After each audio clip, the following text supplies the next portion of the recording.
Somewhere at the quiet end of an old street, there is a bookshop that only ever seems busy in your memory. Tonight the rain is soft against its windows, and the lamps inside are the color of honey. The door is unlocked, though the sign says closed, because the keeper never really minds who wanders in after dark. You step inside and the little bell gives one small sleepy note, then falls silent, as if it too is settling in for the night. The floor is warm wood, worn smooth by 100 years of slippers and quiet footsteps. There is the smell of paper and old rain and something like cinnamon. Shelves rise gently on every side, leaning together the way tired friends do, and between them run narrow aisles that seem to fold on forever.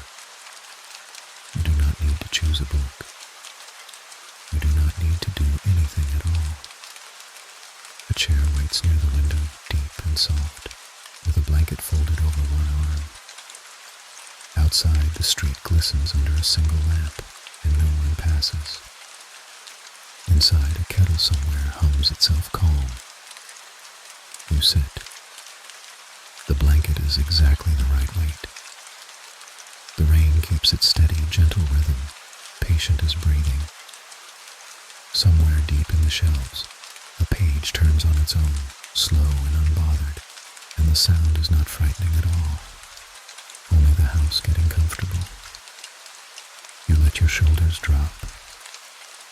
You let the day set itself down, book by book, on the shelf beside you.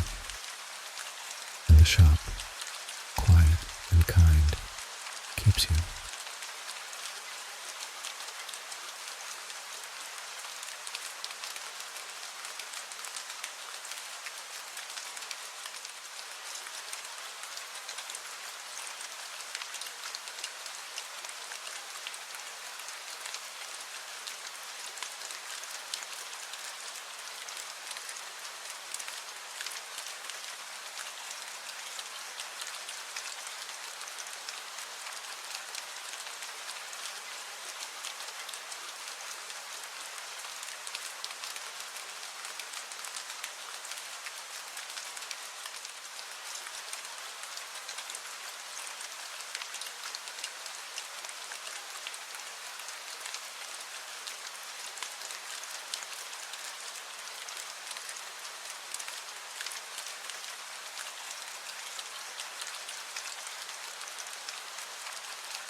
Behind the counter there is a drawer, and in that drawer the keeper of the shop places all the small things people leave behind.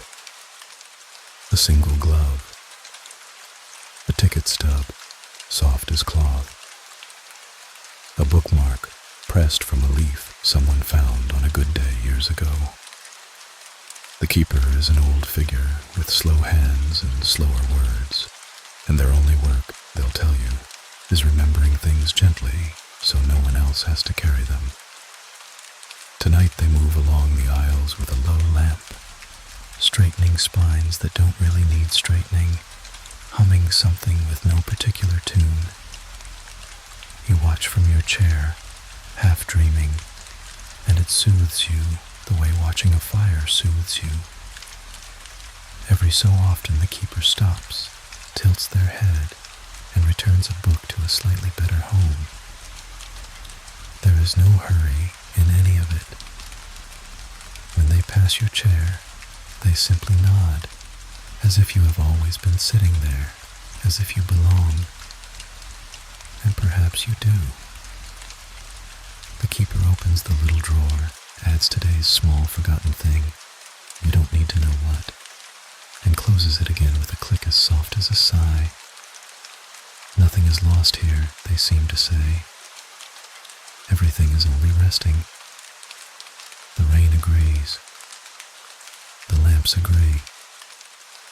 And you, sinking a little deeper into the blanket, agree too. There is a comfort in a place where nothing is ever truly gone, only kept, only waiting, only quiet.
There is a cat who lives in the bookshop, though no one is quite sure whose cat it is.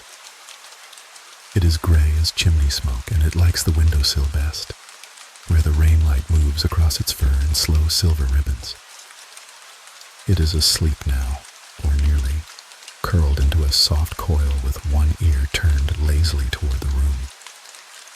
Now and then it opens a single eye, decides the world is still in order, and closes it again. The cat has seen a great many quiet nights, and expects a great many more. Watching it, your own breathing begins to match its slow rise and fall. In, out, in, out. The rain outside the glass makes little rivers that the cat follows with a drowsy, half-interested gaze before giving up entirely and tucking its nose beneath its tail. Somewhere a clock ticks, but softly, more like a heartbeat than a machine. The lamps dim themselves by a hair, the way lamps do when a house is settling toward sleep. The cat stretches once, long and luxurious, the way only cats can stretch, then folds itself smaller and warmer than before. If you could purr, you think, you would purr now. The chair holds you. The blanket holds you. The whole shop leans in, gentle as a held breath, and the cat, guardian of the windowsill, keeps its slow watch over the rain so that you don't have to. Nothing here needs you awake. You may rest.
On a high shelf near the back there is an atlas so old its edges have gone soft as moth wings, and if you were to open it, you needn't, but if you did, you would find maps of places that were never quite real.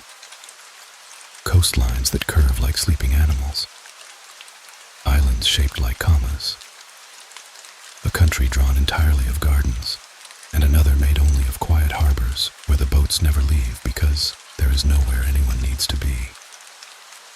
There are no roads on these maps because the map maker believed that the best places are the ones you drift toward, not the ones you drive to.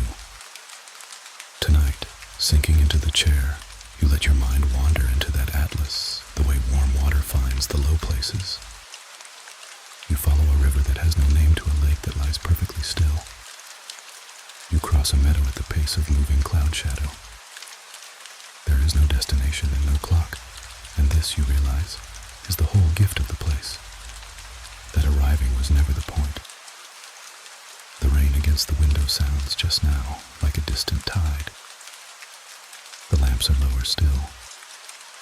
Your thoughts have begun to loosen their grip on the day, letting the small worries float off one by one like paper boats on that nameless river growing smaller, growing dim, gone. You are traveling now without moving at all, and every road on this map leads gently, unhurriedly toward sleep.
Deep in the middle of the shop stands a single brass reading lamp, and the keeper will tell you in that slow voice that it has never once burned out, not in all the long years, not through the coldest winters, not through the storms.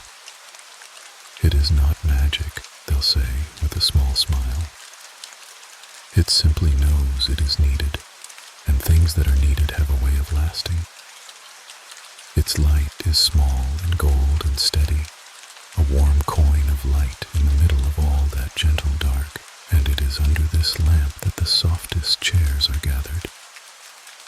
This is the heart of the shop, the place people come when the day has been too much and they only want to sit inside a little circle of warmth and let the rest of the world be dark and distant and no longer their concern. You have drifted here, or the shop has drifted you here, and it makes no difference which. The lamp glows. The rain murmurs beyond the walls. And here is the quiet secret of this place. The thing worth waiting for. The light is not there, so you can read. It is there, so you can rest without fear of the dark. That's all it ever wanted to do. You feel the warmth of it on your closed eyelids, soft as a remembered afternoon. Nothing can reach you inside this small gold circle. Nothing wants to. There is only the light and the rain and the slow, safe hush of a room that has decided to watch over you.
Somewhere in the last hour the rain has turned without asking into snow.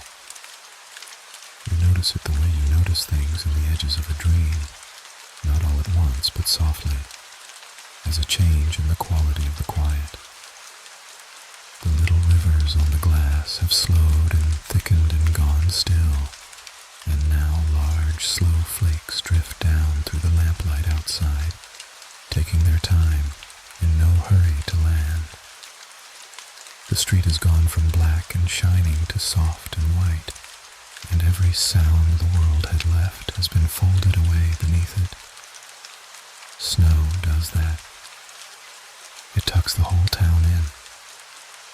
Inside the shop, the warmth deepens. The cat has not stirred. The keeper has settled into a chair of their own now, book unopened on their lap, eyes closed, breathing slow.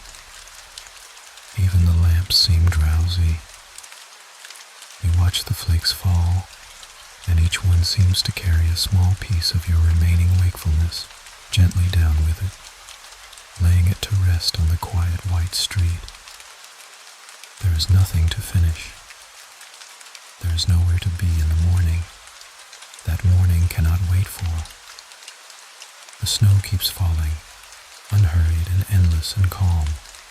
And the longer you watch it, the harder it becomes to tell where the window ends and the dream begins. You are warm. You are held. The whole world outside has gone soft and slow and white, just so that you could rest.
At the very back of the shop, behind a curtain the color of deep evening, there is a narrow staircase, and it goes up gently to a room that exists mostly for resting.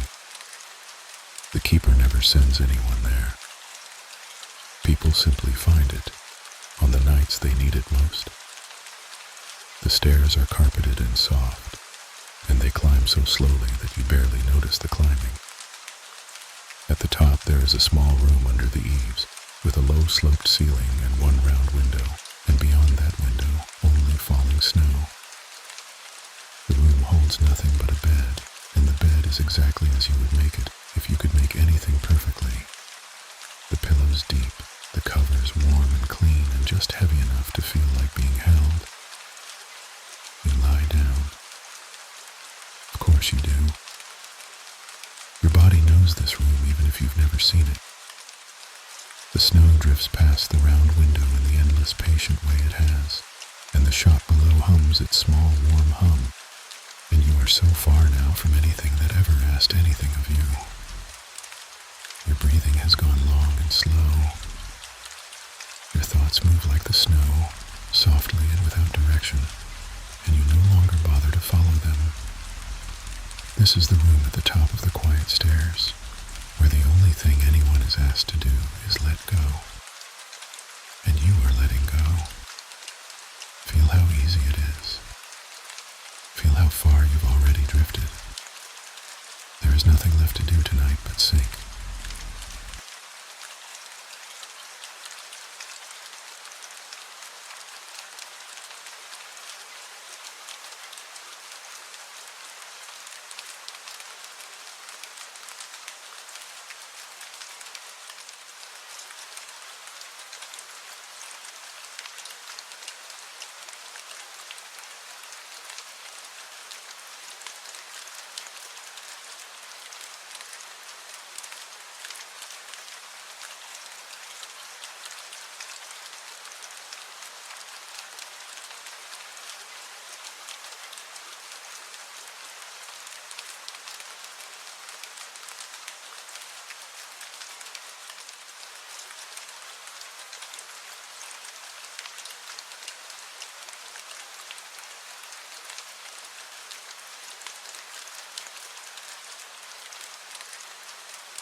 You are half in the room and half somewhere older now, somewhere the mind goes when it stops holding on.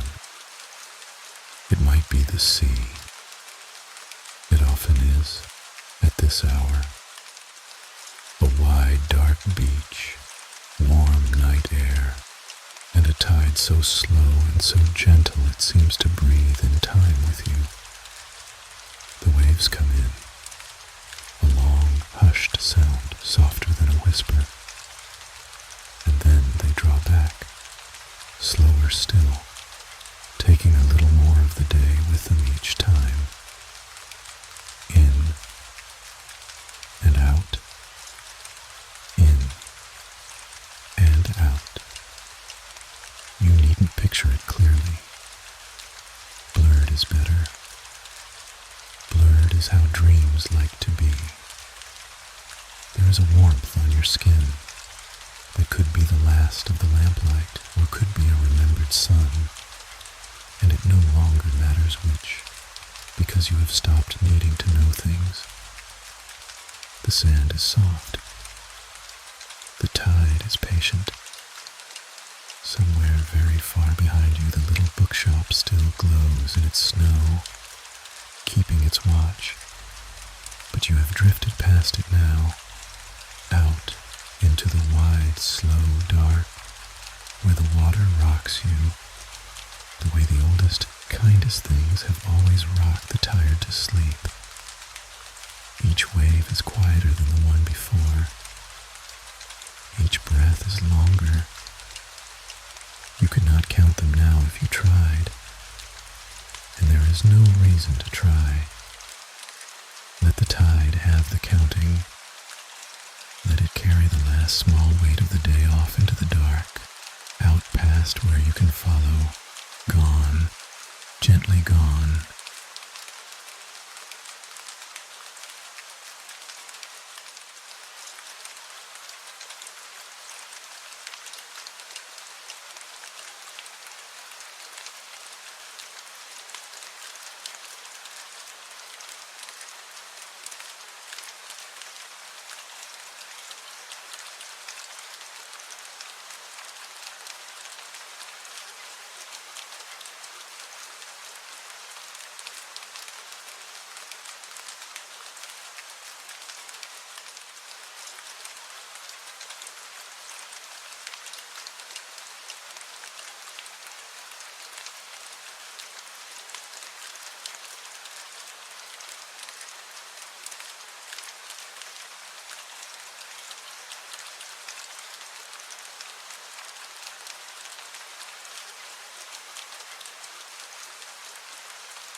is almost nothing left to say, which is exactly how it should be.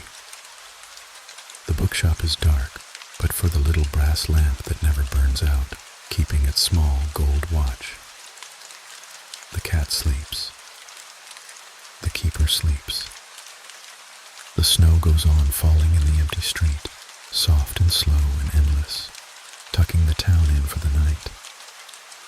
Every small forgotten thing rests safe in its drawer. Every nameless road on the old map leads only toward morning, and morning is a long, long way off, and it can find its own way here without you. You do not need to follow the words anymore. You do not need to reach the end. There is no end to reach, only more quiet and more warmth, and the long, slow tide breathing in the dark. If a thought comes, let it drift past like a snowflake at the window. If a worry comes, hand it gently to the keeper. That is what the drawer is for. There is nothing tonight that cannot wait. There is nowhere you must be. You are warm, you are held, you are exactly where you are meant to be, in a small, kind place at the quiet end of the world, and the rain or the snow or the tide, whichever you like best, goes on and on, softly, softly, asking nothing of you at all but that you rest. So rest. That's all. Just rest.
In a house at the end of a lane, there was a tall clock that had always run a little slow.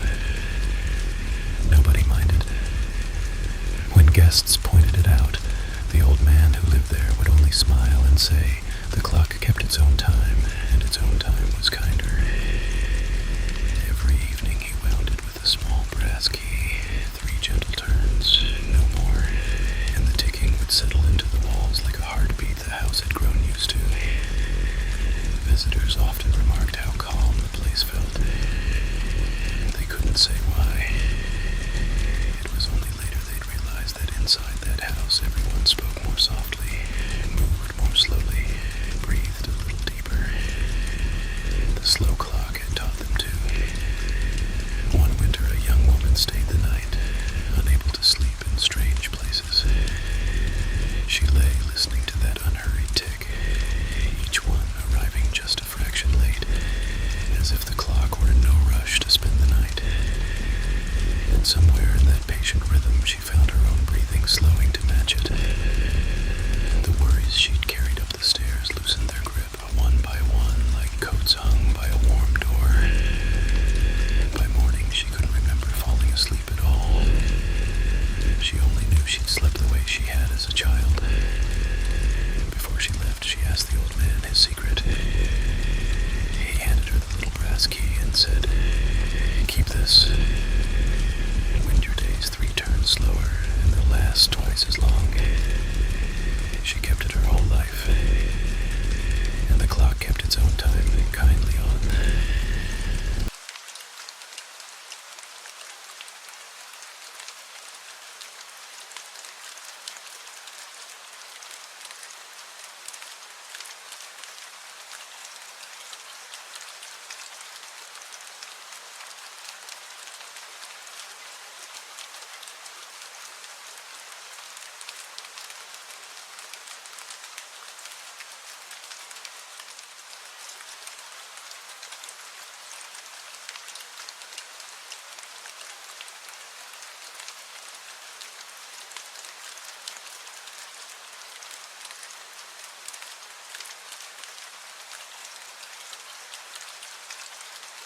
before the village woke, the baker was already awake. She liked these hours best, when the sky was still the deep blue of ink not yet dry, and the only light was the low orange glow of her oven. She moved without hurry, folding dough the way her mother had taught her, the way her mother's mother had taught before that. There was no need to rush. The bread would rise in its own time, and she had learned long ago that you cannot hurry rising bread any more than you can hurry the sun. So she waited. She dusted flour across the worn wooden table and listened to the rain tapping softly on the shutters. Somewhere above her, the whole village slept, and she felt tender toward them all, these people who would wake to warm bread and never know who had kept the small watch of the night. The oven ticked and breathed. The dough swelled slow and pale under a cloth. She sat on her stool with a cup of something warm and let her thoughts wander nowhere in particular, the way thoughts do at that hour, soft and roaming and harmless. When the first loaves came out, golden and steaming, she set them in the window to cool. And as the sky began to lighten at its edges, she leaned her head against the doorframe and let her eyes close, just for a moment, knowing the bread was done and the morning would arrive, whether she watched for it or not.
There was a river so wide and slow that it seemed hardly to move at all, and an old ferryman who carried people across it on a flat wooden boat.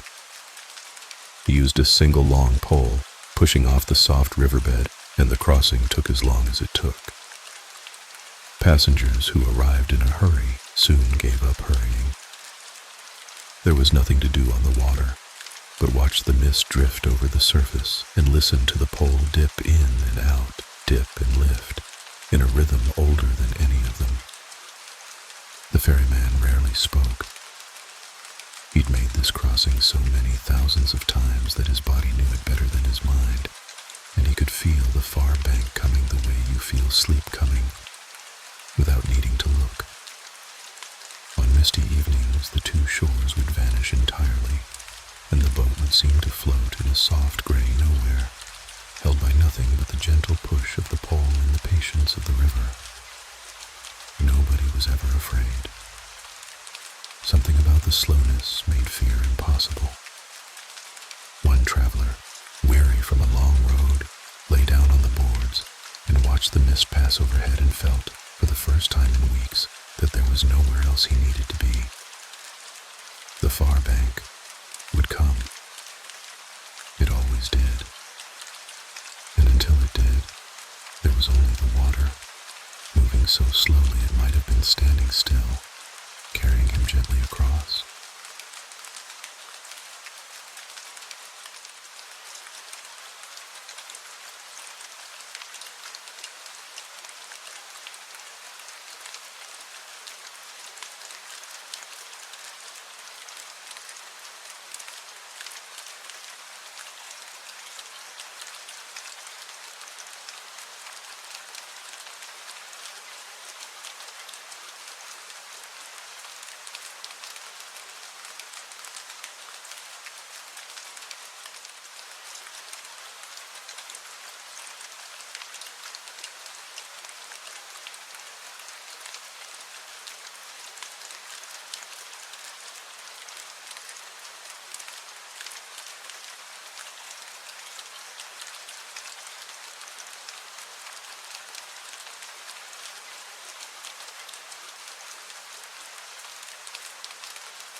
the years before the wires came, a lamplighter walked the streets each dusk with a long pole and a small flame at its tip. One by one he touched the flame to the lamps, and one by one the pools of warm light bloomed along the cobblestones behind him. It was steady, unhurried work. He knew every lamp by name, or near enough, and greeted each the way you greet an old friend you see every day. The rain didn't bother him. Under his wide hat the flame stayed lit, and the wet stones only made the light spread softer and wider, gold smeared gently across the dark. Children sometimes followed him a little way, watching the lamps wake up before their mothers called them in for the night. He didn't mind.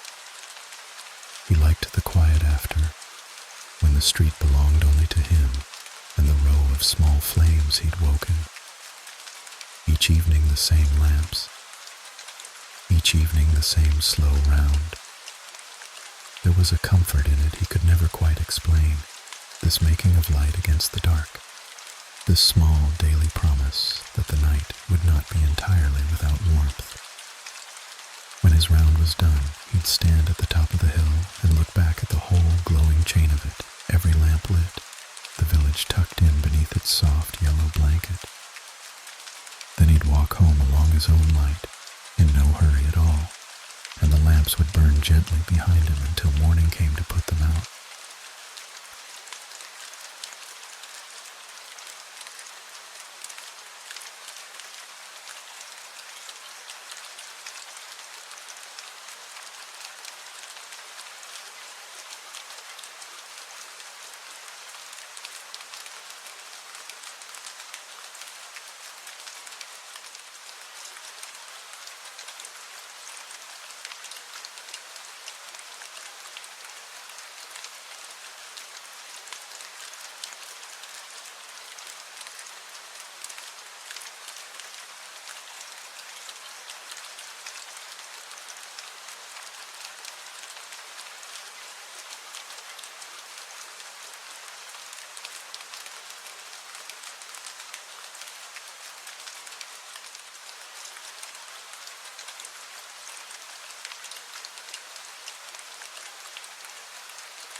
High above the village there was a hill so gentle it hardly seemed to climb at all, and on it a shepherd who spent his days doing very little and doing it well. His sheep grazed in a loose scatter across the green, and he sat with his back against a low stone wall, watching the clouds cross the sky at their own unhurried pace. He had learned the great secret of shepherding, which is patience, and patience had spilled over into the rest of him until his whole life moved slow and easy as the grazing flock. When it rained, he pulled his coat around him and let it fall, and the sound of it on the grass and on his hat was a sound he'd loved all his life. The sheep didn't mind either. They cropped the wet grass and drifted where they liked, and every so often the shepherd would count them out of habit, though he always knew without counting that they were all there. Now this is the part where sleepy listeners have always drifted, and that's just as it should be, because there is nothing here to hold on to, nothing to solve, only a soft hill and a slow flock, and the rain coming down like a lullaby that never asks anything of you. By evening the sheep would wander back toward the fold on their own, and the shepherd would rise slowly, stretch, and follow the last of the light down the gentle slope, in no hurry, home.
low room with a wide window sat a weaver at an old wooden loom, and the sound of that loom was one of the softest sounds in the whole village.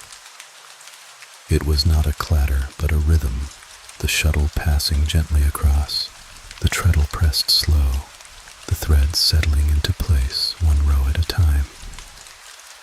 She wove blankets, mostly, the heavy warm kind meant for winter beds, and she liked to think of the sleep they'd hold long after she was gone.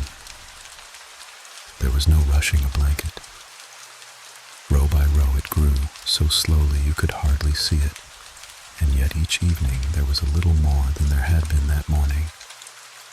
She found this deeply comforting. So much of life was like that, she thought, small quiet rows adding up when you weren't watching. The rain fell against the wide window, and the light in the room went soft and gray, and her hands moved on their own now, knowing the pattern without her, so that her mind could wander wherever it wished. And here everything in the room seemed to breathe slower, the shuttle, the rain, the fading light, all of it settling. The blanket grew warm and thick beneath her hands, row upon gentle row, and she thought of whoever would one day sleep beneath it, and she wished them, without knowing them, the deepest and kindest of rests. Then she let the shuttle come to a stop, and the room went quiet, and she sat a while longer in the soft gray light, doing nothing at all.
Behind a wall at the edge of the village there was a garden that grew in no hurry whatsoever, tended by an old gardener who believed rushing a plant was the surest way to ruin it. He planted seeds and then, mostly, he waited. He watered them at dusk when the air was cool, and he pulled the odd weed, and otherwise he let the garden do what gardens do, which is grow at the pace of patience itself. On rainy evenings he didn't water at all. He only sat under the little roof of his shed with a cup of tea and watched the drops gather on the leaves, and he felt no need to do anything more. Everything out there was already being taken care of, softly by the sky. His flowers opened when they were ready, and not a moment sooner, and his fruit ripened in its own slow time, and he had never once found the waiting unpleasant. There was a bench near the back where the air smelled of wet earth and green things, and sometimes he would lie back on it and close his eyes and listen to the garden growing, though of course you cannot hear a garden grow, only imagine it, only feel it happening all around you in the dark and the damp. And that imagining was itself a kind of rest, soft and green and endless. The garden asked nothing of him at night. It grew on its own, patiently, while he drifted, and it would still be growing gently when the morning came.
There was a house with a very wide, low roof, and when it rained, the whole house filled with the softest sound in the world.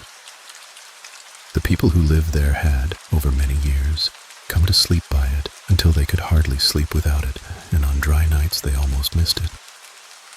The rain came down even and steady, not a storm, never a storm, just the patient falling that goes on for hours and asks nothing. It moved across the roof in soft waves, a little louder, a little softer, the way breathing deepens and eases. Inside, the fire had burned down to embers, glowing low and orange, and the room was warm and dim and smelled faintly of wood smoke. There is nothing left to describe here, really, and that is the whole gift of it. No plot to follow. No question waiting to be answered. Only the rain on the wide roof and the low warm glow of the coals and the deep soft dark of a house at rest. If your thoughts have started to loosen, let them. If the words have begun to blur, that's exactly right. The rain will keep falling whether you follow it or not. The roof will keep it out. The fire will keep its low warmth. And the house will hold you gently in the middle of the long, quiet night while you sink down into the sound of the rain and let it carry you the rest of the way.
And now, the last one, softer than all the rest. Somewhere in the quiet village, a traveler set down a heavy bag at the door of an inn, and for the first time in a long while, had nothing more to carry. That was all. That was the whole story. He climbed the stairs to a small warm room where a bed had been turned down and a single lamp burned low, and he sat on the edge of the bed and felt the weight of the long road lift slowly out of his shoulders. Outside, the rain fell on the village as it had all night, gentle and even, over the slow clock in the baker's window and the wide, dark river, over the lamps still burning and the garden still growing in the dark. There was nowhere he had to be tomorrow. Nothing waiting. Nothing owed. He lay back and the pillow was soft and cool and the blanket was warm, and the lamp burned lower, and the rain went on, and his breathing slowed to match it, in and out, slow and deep and easy. There was nothing left to do now but rest. No task, no worry, no next thing. Just the warm bed and the low light and the rain. Let your body grow heavy the way his did. Let the last of the day set itself down at the door. There is nothing more to carry tonight. Nothing at all. Only rest and the rain and the long, kind quiet of sleep.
There's an old millpond at the edge of a village where the water barely moves. In the evening, when the light goes the color of weak tea, a man comes down to check the wheel. He doesn't hurry. He never has. The wheel turns once, maybe twice a minute, groaning gently, spilling a thin curtain of water that catches the last of the sun. He sits on the stone lip and watches it, the way you might watch a fire, without needing anything from it. The pond holds the sky upside down, and the reeds lean in slowly with the breeze. A moorhen makes its small round trips across the surface and leaves a widening ring that softens and disappears. He has done this every night for so many years that his hands know the latch without his eyes. Sometimes the wheel slows almost to stopping, and he waits, patient, until the weight of the water tips it forward again. He is not worried. Nothing here is in a rush. The mill has stood longer than anyone can remember, and it will stand after, and the pond will go on holding the evening sky like a bowl holds water. When it is fully dark, he closes the little wooden door, sets the latch, and walks up the lane home. Behind him, the wheel keeps its slow turning through the night, patient as breathing, and the pond settles into a stillness so complete you could almost hear it. And so, gently, does everything.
In a quiet hotel on a sleepy street, there is a night porter who keeps the lobby company after everyone has gone up to bed. The lamps are low. The clock ticks somewhere out of sight. He moves without sound, straightening a cushion here, folding a newspaper there, the way a person tidies a room they love. Now and then, a guest comes down for a glass of water, and he brings it to them without a word, only a small nod, and they go back up soothed by the sight of someone awake and watching over things. The hotel breathes around him. Pipes settle. A door closes softly on an upper floor. Outside, the rain draws long gray lines past the street lamp, and the wet pavement shines. He likes these hours best, when the whole building is a single sleeping thing, and he is its careful heartbeat. At his desk there is a ledger, a cup of tea gone lukewarm, and a lamp with a green glass shade that pools warm light onto the wood. He turns the pages slowly, checking nothing in particular, just keeping his gentle vigil. By the time the first light comes, everyone will have rested easily, and he will hand the quiet building to the morning. Until then, he sits, unhurried, guarding the sleep of strangers, and somehow that makes the whole world feel looked after. You can let yourself be one of those sleeping guests now. Everything downstairs is taken care of.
A narrow barge moves along an old canal at the pace of a walking cat.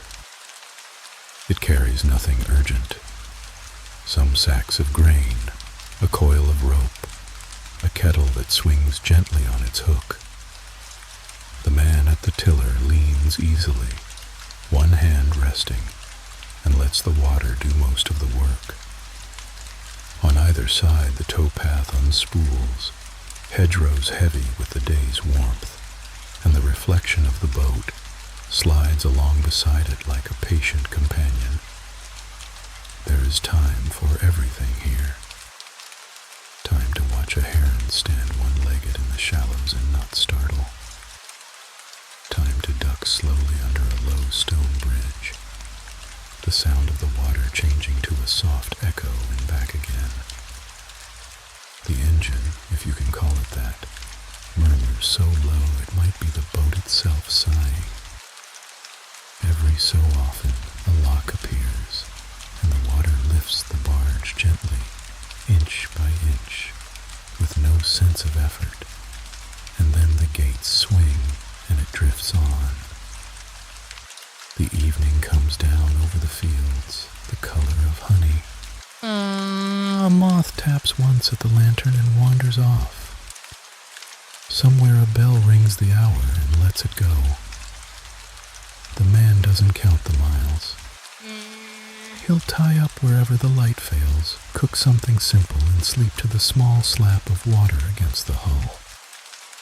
There is nowhere he needs to be by morning.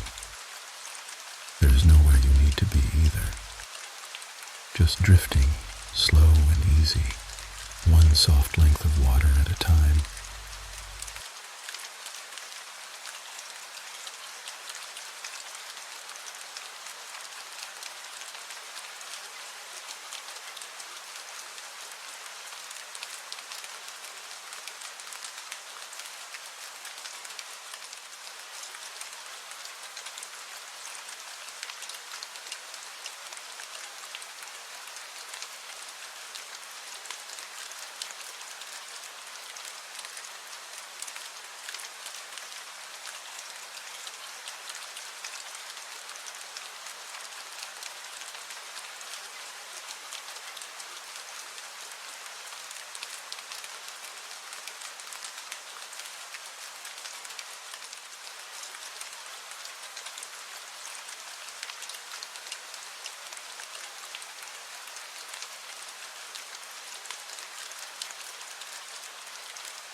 There is an orchard on a low slope where the trees are old and generous. When a warm rain comes in summer, the woman who tends it doesn't run for cover. She stands under the biggest apple tree, sheltered by leaves, and listens to the rain finding its way through the branches. It arrives softly, 1,000 tiny taps, and the whole orchard begins to smell of wet grass and green fruit and earth waking up. She walks between the rows without hurry, her hand trailing across the rough bark, checking on the trees she has known for decades the way you'd check on sleeping children. The apples hang heavy and still, beaded with water. A blackbird shelters in the hedge and sings a few unbothered notes. Puddles gather in the hollows and hold small pieces of gray sky. There is nothing to fix out here. Nothing to gather in tonight.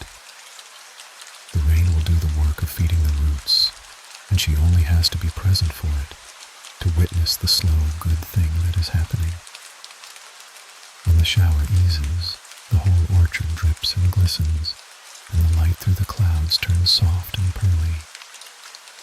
She sits on an old bench beneath the tree, folds her hands, and lets herself simply rest in the quiet aftermath, the drip and hush of a fed and happy garden. There is a deep contentment in watching things be cared for without any effort of your own. Let that settle over you now, warm and slow.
High on a hill stands a small stone tower with a round room at the top, and in that room an old astronomer keeps company with the stars.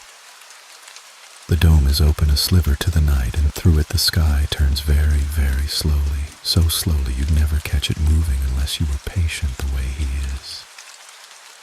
He sits in a worn leather chair with a blanket over his knees and watches. He is not searching for anything tonight. He knows the constellations the way you know the rooms of your own house in the dark. There is the great slow wheel of them, drifting westward hour by hour, calm and certain, the way they have turned for longer than there have been eyes to see them. A single candle burns on the desk beside a cup of something warm. His telescope points at nothing in particular, just a soft handful of distant lights. Now and then a star seems to shiver, and he smiles at it, an old friend clearing its throat. The whole cold universe is going about its enormous, unhurried business, and it needs nothing from him but his gentle attention. Down in the valley, the village lamps go out one by one, and the darkness deepens, and the stars grow brighter and softer all at once. He tips his head back against the chair. He may drift off here, as he often does, watching the slow turning of everything, safe in the smallness of being one quiet person under such a vast and patient sky. You can drift off with him.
At the end of a long wooden pier, an old fisherman sits with a line in the still water and no real hope of catching anything, which suits him perfectly.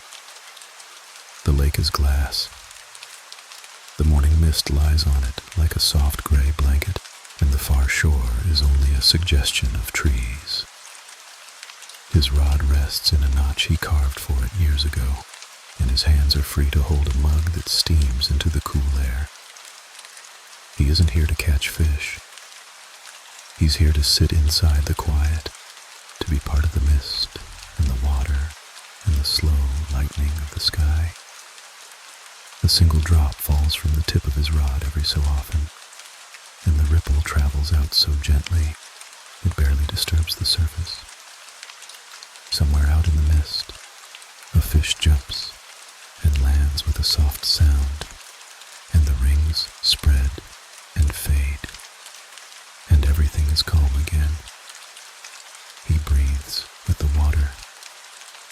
When the sun finally comes through, it doesn't blaze, it seeps, warming the mist until it lifts in slow drifting ribbons, and the far shore softly appears. He watches it happen without wanting to hurry it. He has all morning. He has, really, all the time there is. If the line twitches, he might reel in slow. If it doesn't, that's just as good. This is not about the fish. It never was. It's about the practice of being still, of letting the world arrive at its own pace, and letting yourself simply be there to receive it, calm and unhurried, breath after quiet breath.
Deep in a soft white wood, there is a cabin where the snow has piled gently against the door, and inside a fire is burning low and warm.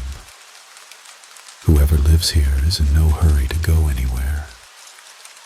The path out is buried and blurred, and that is a comfort, not a worry, because there is everything they need within these small walls.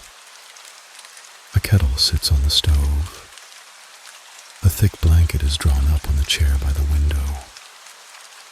Outside, the snow keeps falling, each flake drifting down without the smallest sound, settling on the branches until they bow softly under the weight. The world beyond the glass has gone quiet in that particular way that only deep snow can make it. A hush so complete it feels like the whole forest is asleep and dreaming. The fire shifts and sends up a slow curl of sparks that fade against the dark stone. A log settles with a soft sound. The light is amber and low, and it moves gently over the wooden walls. There is nothing to do here but be warm. No task waits. No bell will ring. The snow will keep falling through the night, tucking the cabin deeper into its white blanket, and the fire will burn down to embers that glow like something sleeping and content. Inside, the warmth wraps around everything, soft and complete, and the falling snow outside is the slowest, gentlest thing in the world. Let it fall. Let the fire glow low. There is nowhere to go tonight, and that is the sweetest kind of peace.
On a wide, dark river, a small boat drifts homeward, and the one aboard has long since put down the oars. The current is gentle, and it knows the way. There is a lantern hung at the bow, and it lays a soft, trembling path of gold across the black water ahead. The banks slide by so slowly they seem hardly to move at all. A willow leaning low, a sleeping house with one dim window, a field of tall grass whispering to itself in the dark. There is no destination that matters more than this. The drifting, the soft rocking, the sound of water folding quietly around the hull.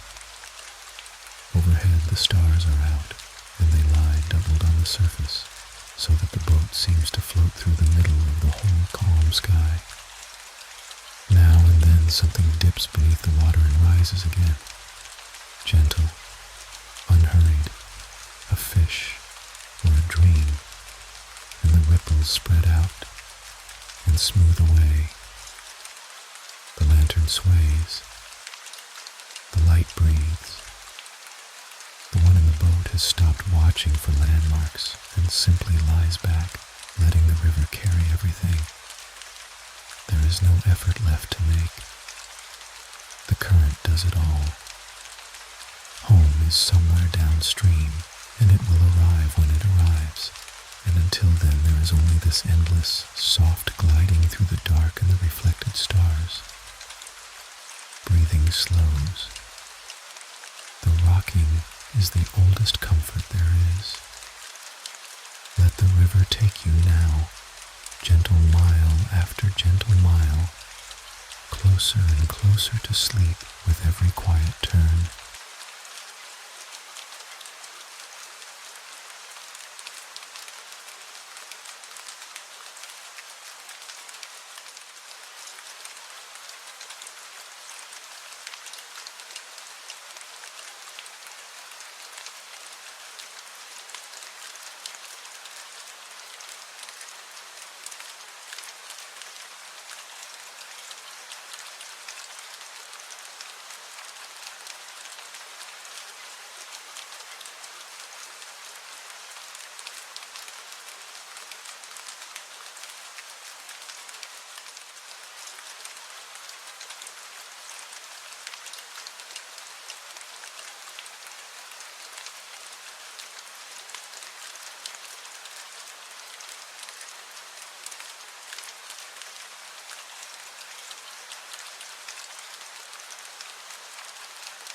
And now the last of it.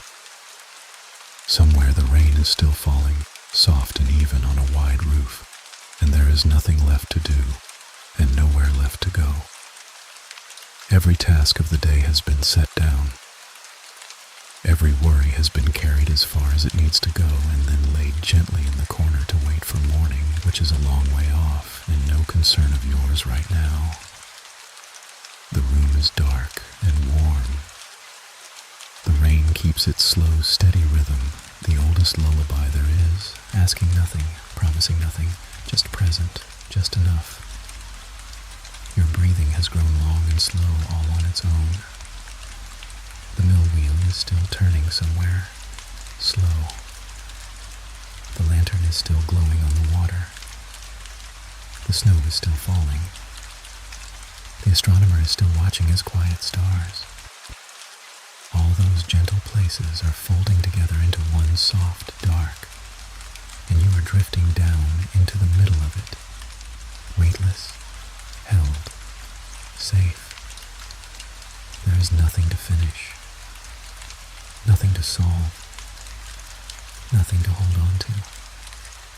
You can let your thoughts go the way you'd let a boat slip its rope and drift.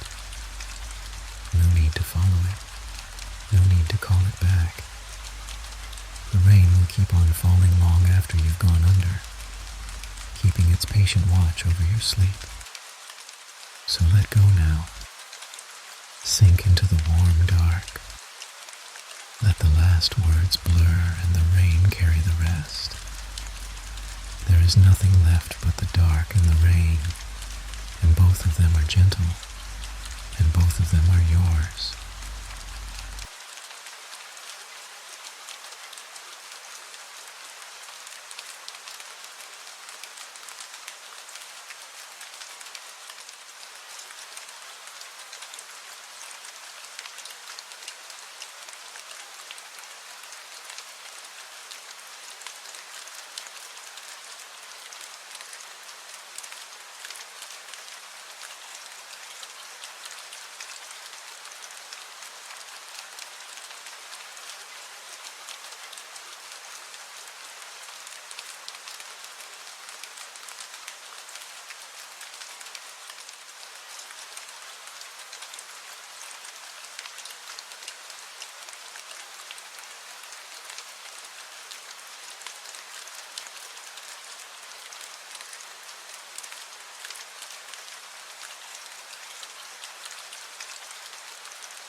There is a river in the low country that moves so slowly you can barely tell which way it flows.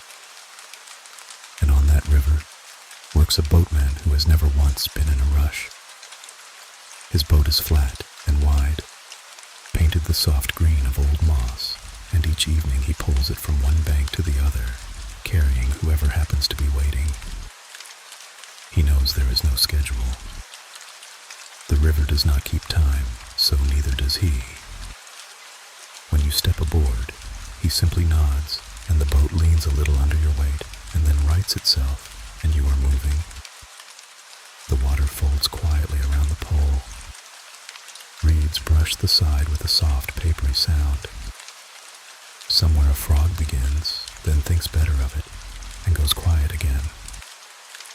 The far bank comes closer so gradually that you never notice the moment you arrive. You only notice eventually that the reeds are near your hand and the boatman is holding the rope, and it is time to step off. But there is no hurry in that either. He waits. He is always waiting, and never impatient. That is his whole gift.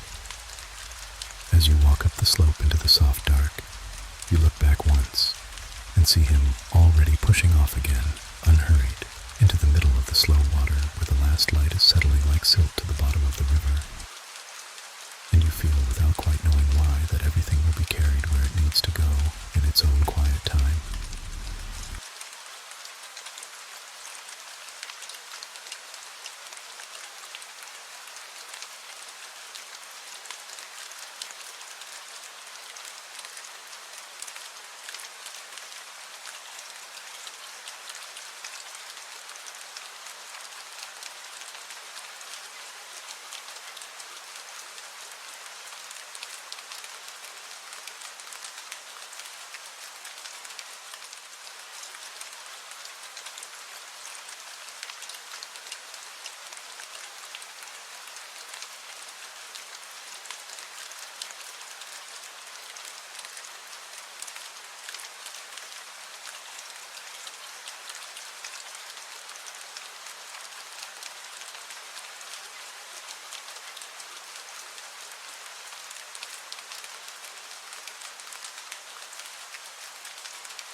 In a quiet house at the top of a hill, there is a room where a woman folds linens by the light of one window. She has done this for so many years that her hands no longer need her attention. A sheet rises from the warm basket, still holding the faint smell of sun and wind, and she smooths it flat across her arms and folds it once and folds it again, and lays it on the growing pile as gently as setting down a sleeping child. There is no radio. There is no clock she watches. There is only the soft weather of cloth passing through her fingers. Pillowcases, table napkins, an old quilt worn thin as breath. She matches the corners without looking, the way you might hum a song you have always known. Outside, the afternoon leans toward gold. A curtain lifts a little in the draft and settles again. The pile of folded linen grows warm and square and neat, and she does not count it because there is nothing to count toward. When the basket is empty, she rests her hands on the top of the pile for a moment, feeling the last of the warmth leave it. Then she carries it, slow and steady, to the tall cupboard and lays each piece on its shelf. The cupboard door closes with a soft click, and the room is clean, and the light is low, and everything is exactly where it belongs, and there is nothing more that needs doing today.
Far out where the fields go on forever, there is a little wooden box beside a railway line, and in it sits a signalman on the quietest shift there is. The last train of the day passed hours ago. There will not be another until morning. Still, he keeps his post because that is the shape of his life, and he has grown fond of it. He has a small stove and a kettle that ticks as it cools. He has a lamp that throws a warm circle across his ledger, where he writes almost nothing because almost nothing happens, and that is exactly as it should be. Now and then he steps outside to check the line. The rails run off in both directions, silver under the moon, perfectly straight, perfectly still. He listens. There is only the wind moving through the long grass and the far-off call of some night bird and the great patient silence of the empty countryside. He touches the cold metal of the signal lever, though there is no need to move it. He is only saying goodnight to it, the way you might to an old dog. Then back inside, to the warm circle of lamplight, and the ticking kettle, and the ledger with its wide empty page. He settles into his chair. The stove glows. Outside, the rails wait for a train that is still fast asleep in some distant shed. And the signalman waits too, calm and content, keeping watch over nothing at all, which is the gentlest kind of work there is.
When the tide goes out along a certain rocky shore, it leaves behind 100 small clear pools among the stones, and there is a woman who walks out to visit them each evening.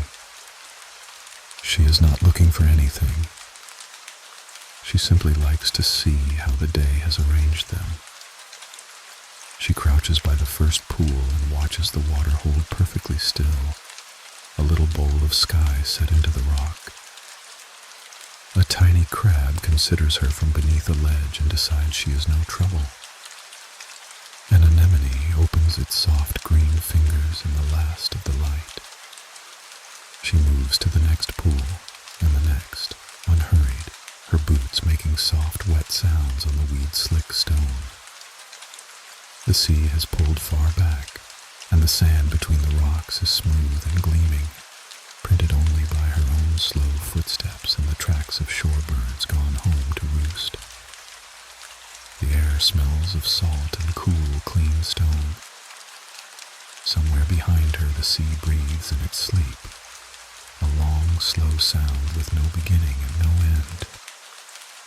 By the time she has visited the last pool, the light is nearly gone and the pools have turned to little squares of dark glass. She straightens, stretches her back, and turns for home along the high, dry path. Behind her, in its own good time, the tide will turn and come back and fill the pools again, and rearrange the small, quiet world she loves. And she does not need to watch it happen. She only needs to know that it will.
This is the middle of our slow journey, so let the pace ease down another notch, the way a wide river slows as it nears the sea. Picture a great old library after everyone has gone home. The tall shelves stand in their long, calm rows, and the only sound is the settling of an old building at rest.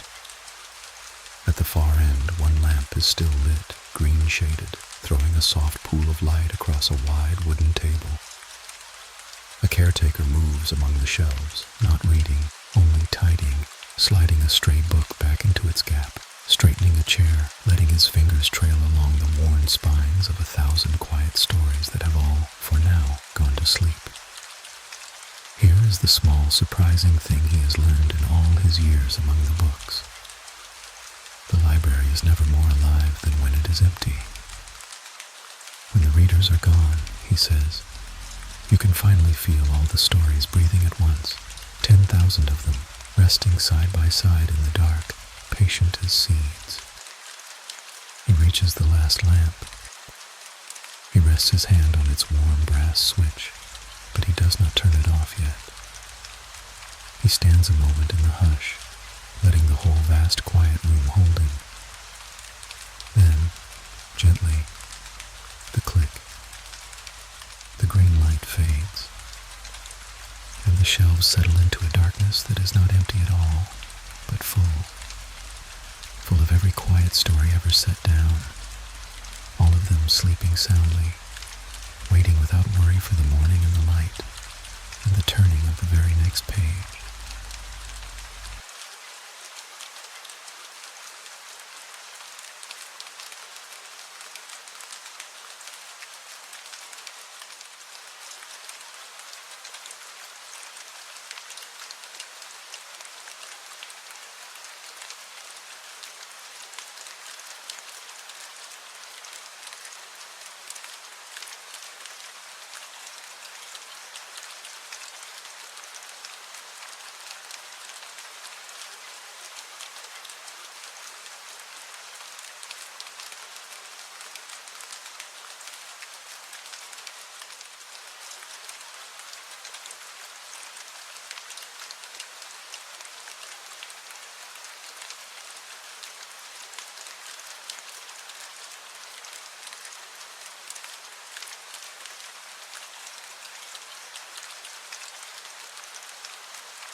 High in the still mountains, the snow is coming down, and it makes no sound at all. Each flake drifts and turns, and finds its place among the others, and the pines stand patient beneath their growing white weight, their branches easing lower ever so slowly as the soft load builds. There is no wind up here tonight. The whole forest is holding a long, gentle breath. If you stood among the trees, you would hear only the faintest whisper, the sound snow makes when it lands on snow, softer than a page turning, softer than your own slow breathing. The world grows rounder and quieter by the minute. Every sharp edge is being smoothed away. The stump becomes a soft white mound. The fallen log becomes a long white pillow. The path you walked in on is already fading, tucked in under a clean, pale blanket, and you find you do not mind at all because there is nowhere you need to go. A single flake lands on the back of your hand and rests there a moment, perfect, and then is gone. Somewhere deep in the trees, an owl shifts once on its branch and goes still again. And the snow keeps falling, unhurried, endless, laying itself down over everything, tucking the whole mountain in for the long white night. The cold does not reach you. You are only watching, warm and far away, as the world grows softer and softer and softer, until there are no edges left anywhere, only the quiet and the slow falling and the deep white peace of it all.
the end of a long country lane, there is a kitchen with a low fire and a kettle just beginning to think about singing.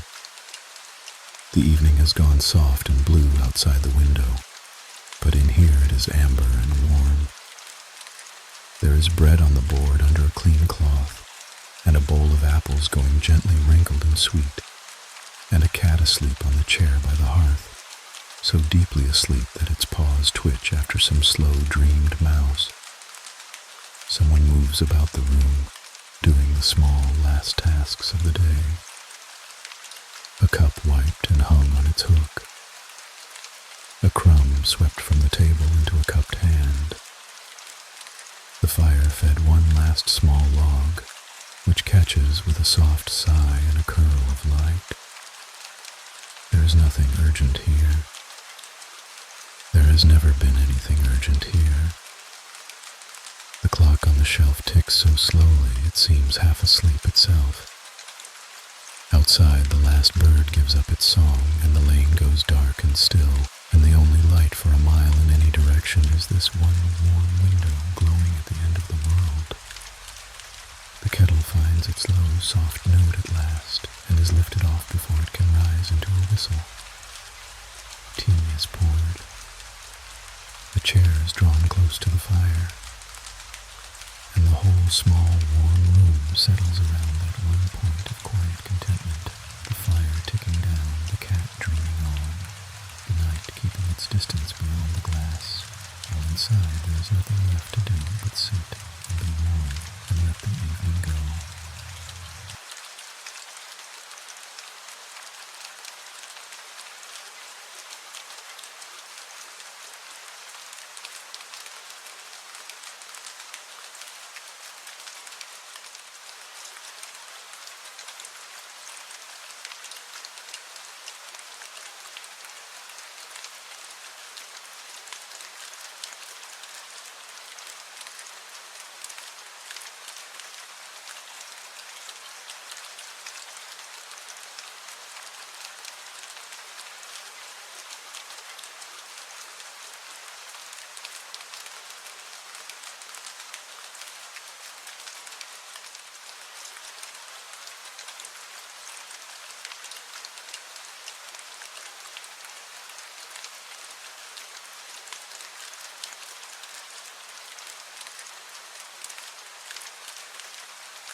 Ferry is making its last crossing of the night, and it is in no hurry whatsoever.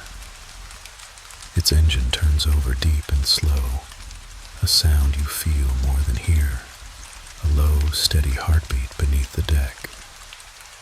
There are only a handful of passengers, and they have all gone quiet, lulled by the gentle rise and fall. Some have closed their eyes. The water is black glass, and the lights of the far shore hang low and golden on the horizon, growing no closer for a long, long while, so that you begin to feel the crossing might go on forever, and you find you would not mind. A soft mist lies on the water. The ferry pushes through it without effort, parting it and letting it close again behind. Now and then a buoy slides past, its small light blinking slow and red, saying only, this way, no rush. The deck hums beneath your feet. The air is cool and smells of salt and diesel in the deep, clean night. Someone somewhere murmurs and is answered, and then there is only the engine again, patient as breathing.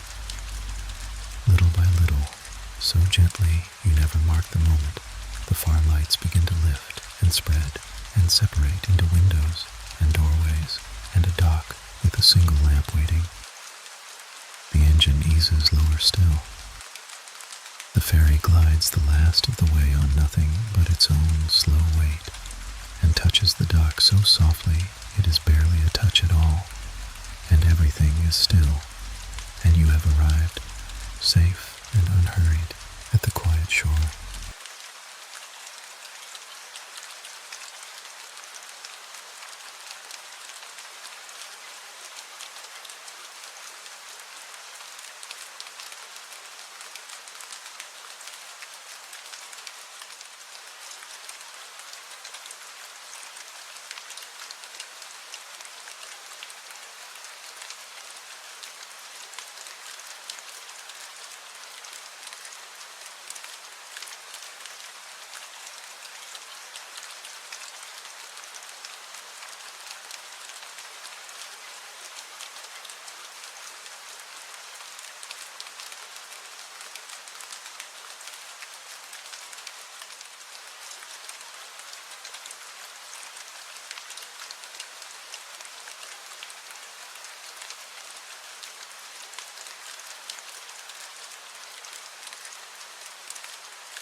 we said we would end. A small room under a steep old roof, and rain coming down on it, soft and steady and endless. This is the whole of it. There is nothing else you need to do now.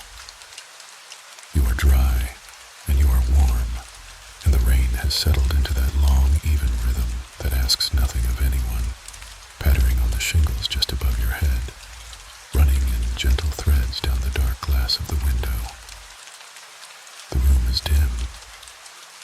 A single low light glows in the corner, the kind you leave on so the dark stays friendly.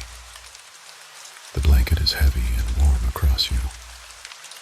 The pillow has found the exact shape of your head.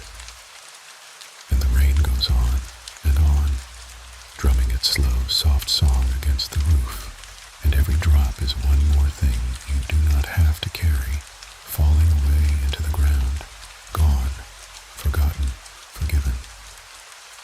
There is no boat to catch, no linen to fold, no lamp to keep, no tide to watch, no crossing left to make. All of it is done. All of it is behind you, laid down gently, like folded cloth. There is only this room, and this warmth, and this endless, patient rain. Let your breathing slow to match it. Let your shoulders go loose and heavy. Let the sounds blur softly at the edges. You have come all this quiet way, and you have arrived exactly where you were always going, which is here and now, and rest. The rain will keep falling long after you have drifted off. It does not need you to listen, so let go and sleep.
High in a town where the streets fold in on each other like old paper, there lives a man whose only work is to sound the hours.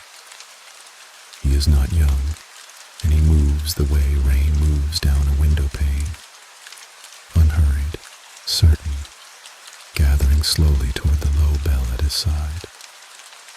Each evening he climbs the winding stair, counting the worn stone steps under his hand, and settles onto a wooden stool that has held him for 40 years. From up there, the whole town looks soft. Chimney smoke leans in the wind. Lamps flicker on one by one, and no one below ever hurries. When the hour comes, he does not strike the bell hard. He lets the rope take his weight, leans back, and the sound rolls out over the rooftops like a warm hand smoothing a blanket. One low note, then quiet, then the rain again, patient on the copper roof above him. He never counts the minutes between. He simply waits, watching the town breathe, and when the next hour arrives, he knows it in his body before the clock confirms it. Tonight the town is drowsy. The dog turns 3 times and lies down in the doorway. A shutter closes gently somewhere below. The bell ringer folds his hands, feels the cool air move past him and lets his own eyes grow heavy between the hours. There is nothing left to ring for a long while, only the slow settling of a town going to sleep, and a man content to keep it quiet company until the last light fades.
At the end of a long garden, where the paths go soft with moss, there is a greenhouse with fogged glass and a stove that never quite goes out.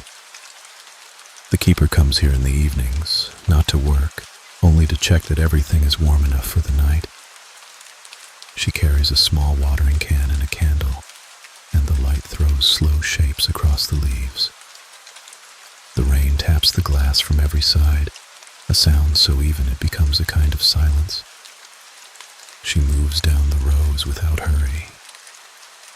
A fern here, drooping just slightly, gets a little water. A pot of herbs gets turned a quarter toward where the morning light will come.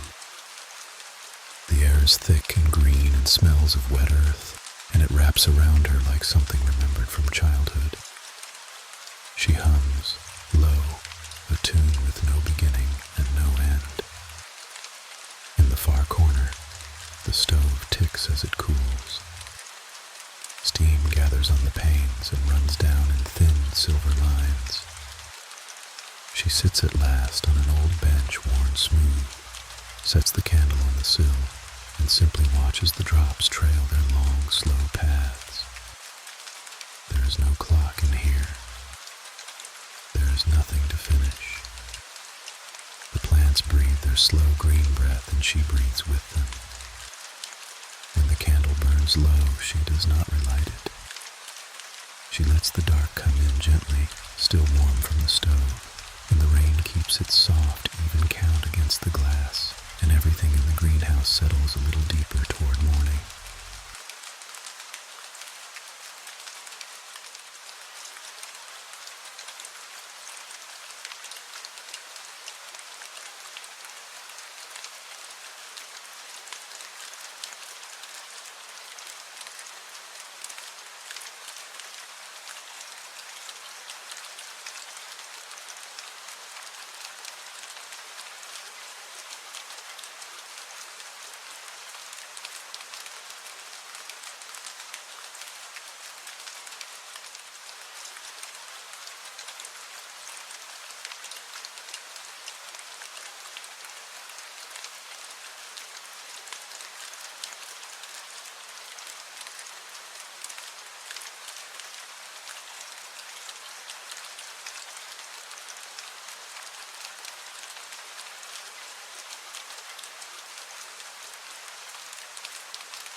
In a quiet shop crowded with clocks, an old man makes his last round of the day. He is not fixing anything now. That work is done. He only walks the narrow aisles with a small brass key, winding each clock a little, the way you might tuck in a room full of sleeping children. The ticking is everywhere and nowhere, dozens of small heartbeats slightly out of step, and together they make a sound like soft rain on a wide roof. He knows everyone by feel. This tall case clock with the slow, deep swing. This little mantel clock that runs a whisper fast. He turns the key 3 times, 4, until he feels the gentle resistance that means enough, and moves on. Outside, the real rain has begun, patient against the shop window, and the street lamp beyond makes the wet glass glow amber. He pauses there a moment, hands in his pockets, watching nothing in particular. None of these clocks agree on the exact hour, and he has long stopped minding. What matters is that they go on quietly through the night, keeping their small faithful company while the town sleeps. He turns down the lamp. The ticking softens in the dark, blending into one long, even hush. He settles into the chair behind the counter, the one shaped to him now, and lets the sound carry him. Tick and tick and rain and tick.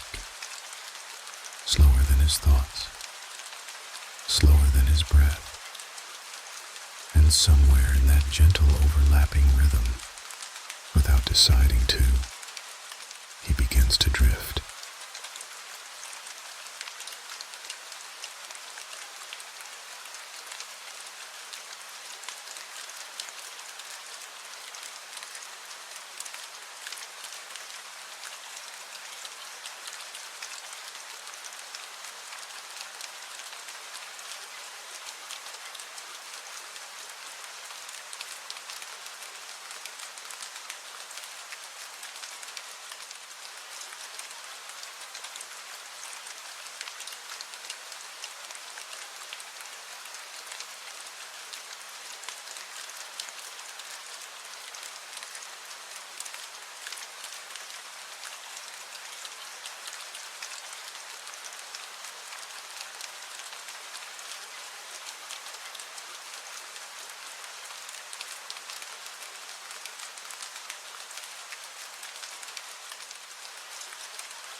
A small ferry crosses a wide, dark river back and forth all through the night. It carries almost no one now. The ferryman stands at the wheel in his warm cabin, and the engine turns over with a low, steady thrum you feel more than hear. Rain falls softly on the black water, and the far bank is only a scattering of yellow lights that grow slowly nearer, then slowly recede again. He has made this crossing so many thousands of times that his hands need no attention. He simply stands, cup of something warm going cold beside him, and watches the lights drift closer. The river is calm tonight. No wind to speak of.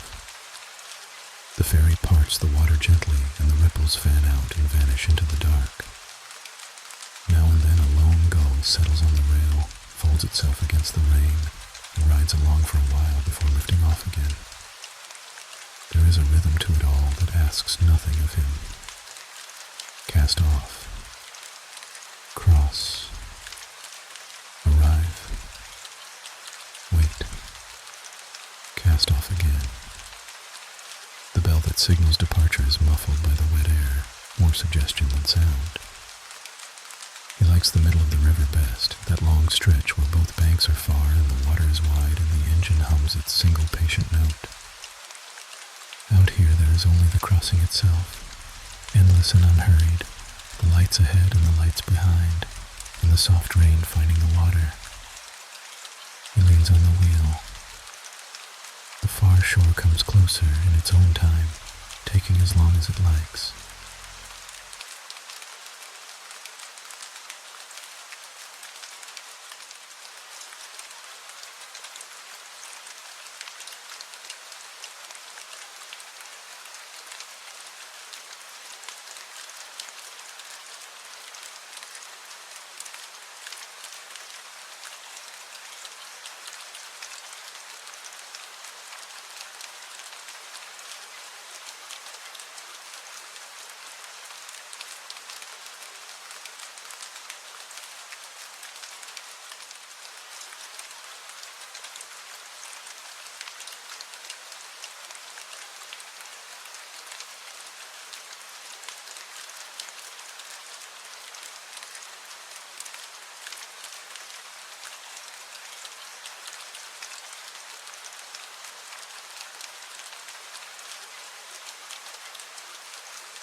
Here is the part you were waiting for, though you may not have known it.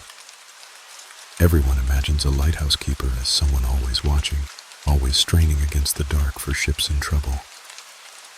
But the truth is far softer and far stranger. The keeper of this lamp does almost nothing at all. She climbs the stairs at dusk, sets the great light turning, and then she rests. The whole night's work is already done the moment the beam begins to sweep. That slow turning light, around and around and around, was never meant to keep anyone awake. It was meant to reassure, to say gently, over and over, all through the night, "You are not lost. You are not lost. You are not lost."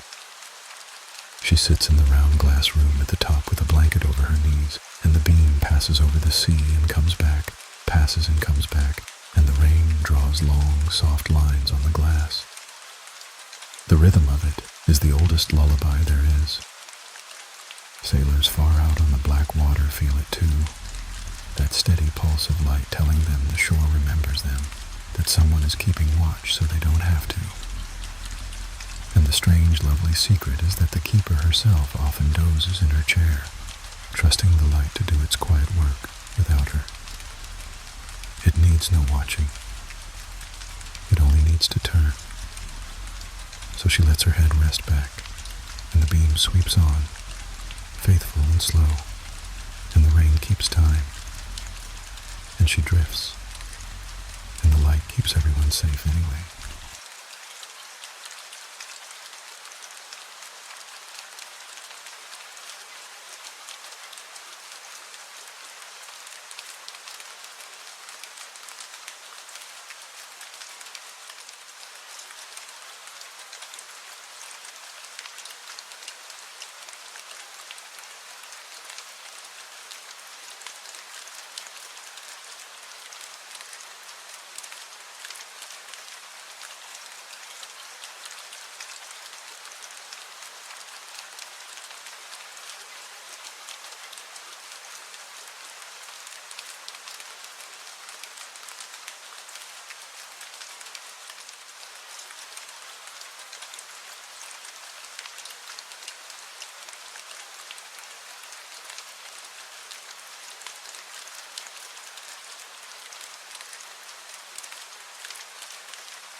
Long before the town wakes, there is warmth in one small window at the bottom of a hill. The baker is already there, moving slowly through the quiet, and the whole room is soft with flour and low light. There is no rush in him, though the world thinks baking is a thing of hurry. He knows better. Bread only rises in its own time, and all he can do is wait with it and keep the oven warm. He shapes the dough with slow hands, folding it over and over, the motion so familiar, it has become a kind of rest. The rain outside is gentle on the low roof.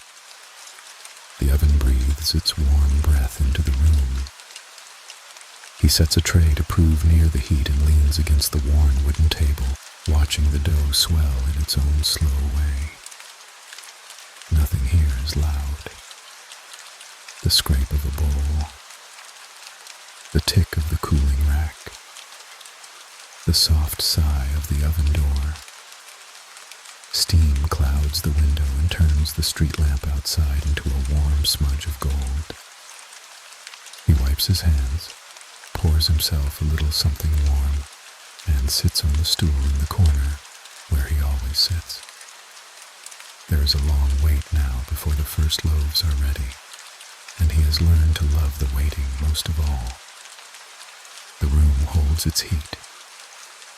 The rain keeps on, even and kind. And in the deep, soft quiet before the dawn, with the good smell of bread rising all around him, the baker lets his eyes close, certain that the bread will let him know when it's time.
In a small, warm room on a wide windowsill, a cat is sleeping, and there is nothing more peaceful in all the world.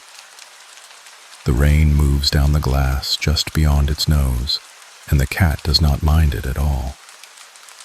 It has found the one perfect place, where the radiator warmth rises up from below, and the cool of the window rests against its back, and it has curled itself into a soft gray circle, one paw over its eyes. The room around it is dim and gentle, a lamp left on low, a blanket half fallen from a chair. The clock somewhere ticking so quietly it might be the house itself breathing. The cat's sides rise and fall, slow and even, slower than yours, slower than any worry could ever be. Now and then an ear turns toward the rain, and then relaxes again, satisfied that all is well. Outside, the night is doing all the things nights do, but none of it reaches in here. In here, there is only warmth and softness, and the long, unbroken calm of a creature that has never once in its life been in a hurry. The cat stretches just slightly, curls back in a little tighter, and sinks deeper. Its breathing slows. The rain keeps its soft, even count. And watching that small sleeping thing, so completely at ease, so certain that it is safe, you may find your own breath beginning to match it. Slower, and slower, and soft.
There is a field at the edge of everything, and tonight the snow is falling on it, slow and soundless. No one is here to see it, and that is somehow the loveliest part. The flakes come down without any weight at all, drifting more than falling, turning in the still air, each one taking its own gentle time to reach the ground. They settle on the old fence, on the bare branches, on the wide white hush of the field, and everything grows softer and rounder and quieter beneath them. There is no wind. There is no sound but the sound snow makes, which is almost no sound at all, a kind of listening. The world here has slowed to nearly nothing. A single light burns far off in a farmhouse window, warm and small, and the snow falls between here and there like a curtain drawn slowly across the night. The cold is clean and calm, and asks for nothing. If you stood in this field, you would feel your thoughts go still, one by one, the way the field itself goes still under the falling white. Everything covered, everything softened, everything at peace. The snow keeps coming down, endless and unhurried, filling in every sharp edge, smoothing every hard line, until the whole world is one soft breath held gently. There is nowhere to go. There is nothing to do. There is only the snow and the quiet and the slow, warm dark, waiting patiently patiently just past the edge of the field.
And now the last one, and the softest. At the very end of a long, quiet hallway, there is a room where a small fire is burning down to its embers. Someone has already made it ready. The bed is turned back. A lamp glows low in the corner, warm as honey. The rain is on the roof above, gentle and even, the same rain that has followed us all through this night. There is nothing left to do here. Nothing to check, nothing to finish, nowhere else to be. The fire settles with a soft sound and sends up one slow curl of light against the ceiling. Outside, the whole world we have wandered through is sleeping. The bell tower dark, the greenhouse warm, the clocks ticking softly, the ferry resting at its mooring, the lighthouse still turning, the bread rising, the cat curled deep, the snow settling on the field. All of it quiet now, all of it safe. And here, in this last warm room, the rain keeps its patient count, and the embers glow, and there is simply nothing more to carry. Let your breathing go slow. Let your shoulders sink into the warmth. There is no next thing. There is no tomorrow to reach yet. There is only this soft room, this low light, this gentle rain, and the deep, easy dark folding in around you like a blanket pulled up to the chin. Rest now. You have arrived exactly where you were always going. And everything, everywhere, is finally, quietly, at peace.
Every evening, before the lamps come on, an old woman walks out onto the wooden footbridge that crosses the river at the edge of the village.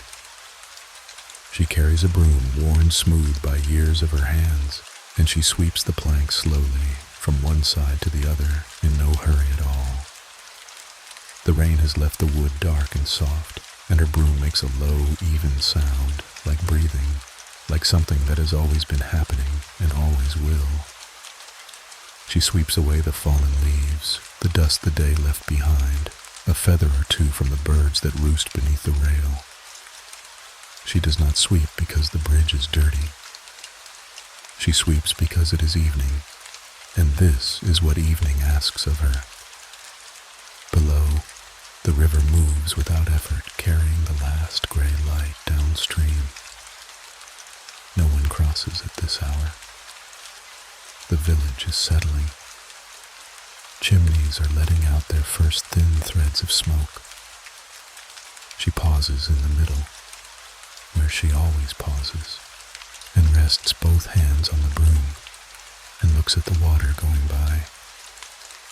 When she is finished, she leans the broom against the rail, exactly where she left it yesterday, and walks home along the quiet lane.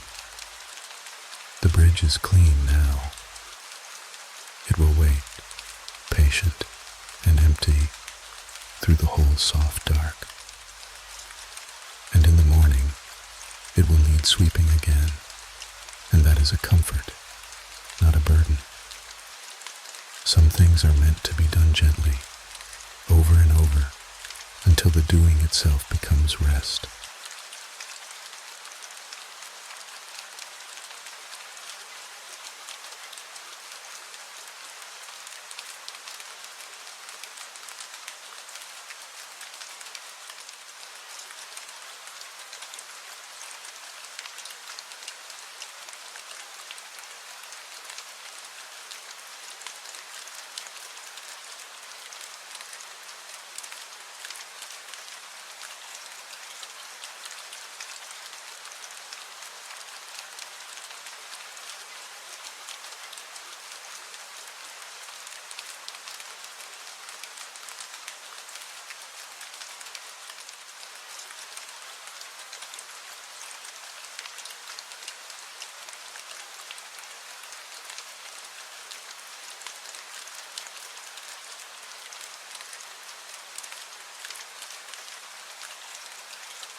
Downstream from the bridge, where the river narrows and gathers speed, there is a mill with a great wheel that turns all day and all night.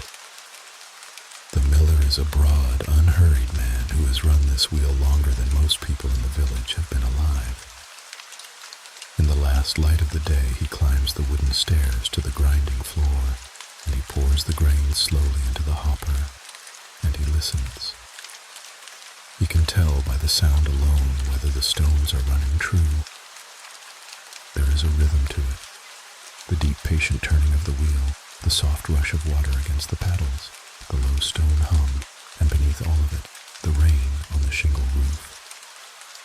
The flour drifts down warm and fine, and the air smells of it, sweet and dusty and clean. He does not rush the grain. He lets each measure find its own pace through the stones. Now and then he cups a little flour in his palm and rubs it between his fingers to feel that it is right. When it is, he nods to no one and pours in a little more. Outside the window, the river shines faintly under the clouds. The wheel keeps turning, as it has for 100 years, needing no encouragement, asking nothing.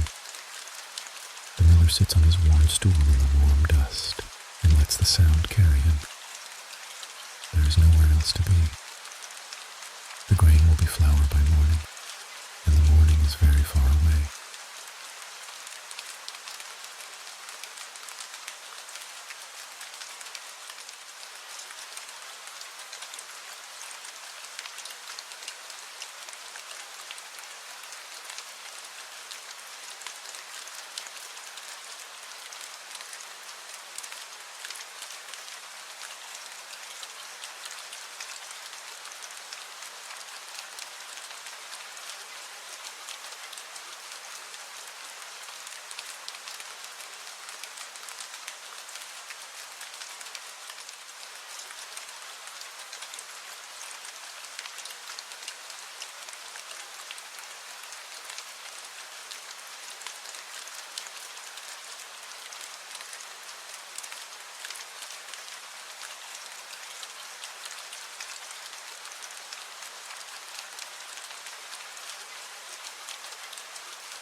There is a place where the river is too wide to bridge and too deep to wade, and so a flat wooden ferry crosses it, pulled hand over hand along a thick rope stretched from bank to bank.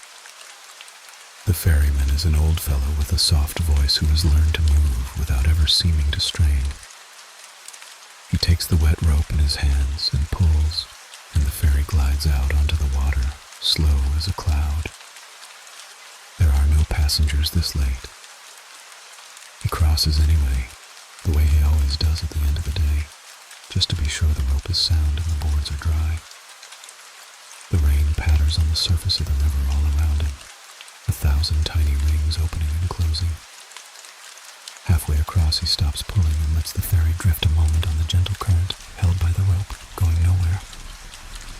He looks back at the near shore, then ahead at the far one, and both are dim and kind in the dusk. Then he takes up the rope again, hand over hand, unhurried, and the far bank comes to meet him. He ties off, checks the knot he could tie in his sleep, and sits on the bench beneath the little roof he built years ago. The water laps against the hull, over and over, the oldest lullaby there is. Tomorrow there will be people to carry and greetings to give, and the slow work of the rope. But for now the river simply rocks him, and the crossing is done, and everything is where it should be.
Along the reedy edge below the village, a girl comes each evening with a basket to feed the swans. They know her step, and they come drifting in from the far bank, white shapes on the darkening water, unhurried, certain of her. She sits on the old stone step with her feet just above the water, and scatters crumbs in a slow arc, and the swans dip their long necks and take them, and the ripples spread out soft and wide. She does not speak much to them. There is nothing that needs saying. The rain begins again, light as breath, and the swans do not mind it, and neither does she. They tuck themselves close to the bank where the reeds break the water into stillness, and they fold their necks back along their bodies, one by one, settling for the night. She waits until the last of them is quiet. Then she brushes the crumbs from her lap and stands, and the reeds nod as she passes. The path home is short and known. Behind her the swans are pale and still on the black water, sleeping already, rocked by the smallest of currents. She thinks she will sleep well tonight, and she is right. The river carries the day away downstream, gently, taking the noise of it, leaving only the sound of the rain and the soft breathing of the birds. There is a kind of peace that only comes at the very end of the day, when the work is small and the water is calm, and the girl has found it, and she carries it home with her.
When the last color has left the sky, a man walks the path that follows the river, and he lights the lamps one by one.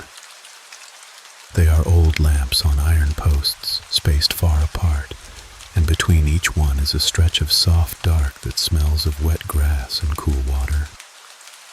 He carries a long pole with a small flame at its tip, and he reaches up to each lamp, and the little glass box fills slowly with warm light. He does not rush from one to the next. He lets each lamp settle into its glow before he moves on, and he watches, for a moment, the way the light lies down on the water below. The rain drifts through the halo of each flame like fine silver dust. His footsteps are soft on the packed earth.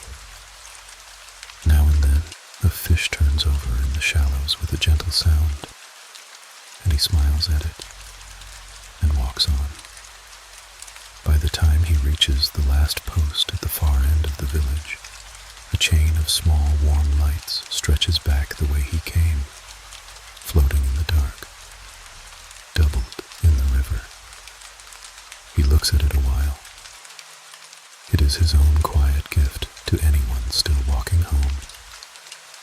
Then he turns his flame down to nothing and starts back along the path beneath the lamps he lit, unhurried, at peace. In the morning he will come and put them out again, one by one, just as gently. But the night is long now, and the lamps will burn low and steady, keeping the dark company until the sky remembers how to be light.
At the far end of a narrow lane, there is a bakery, and though its work is done for the day, its warmth is not.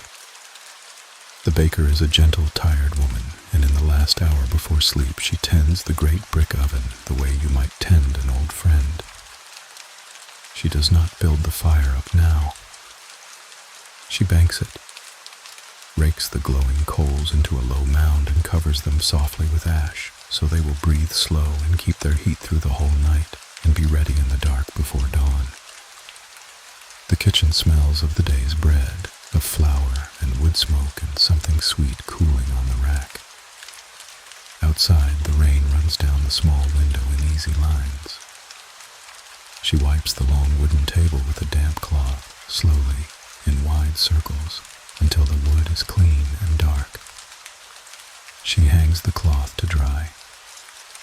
She sets tomorrow's flour beside the bowl, the way she always does, so that morning will find everything waiting. Then she pulls a stool near the warm bricks and sits, and lets the heat of the banked fire soak into her hands. The coals glow deep red beneath their gray blanket, patient, in no hurry to be anything more. She could stay here a long while. The lane is quiet. The village is asleep, or nearly so. The fire will hold. And when she finally rises and climbs the narrow stairs to bed, she leaves the kitchen warm and dark and content, ready to begin again. But not yet. Not for hours. Not until the world has had its full night's rest.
piers where the little fishing boats rest for the night, there is a watchman whose only task is to see that they are all safely tied and gently at rest.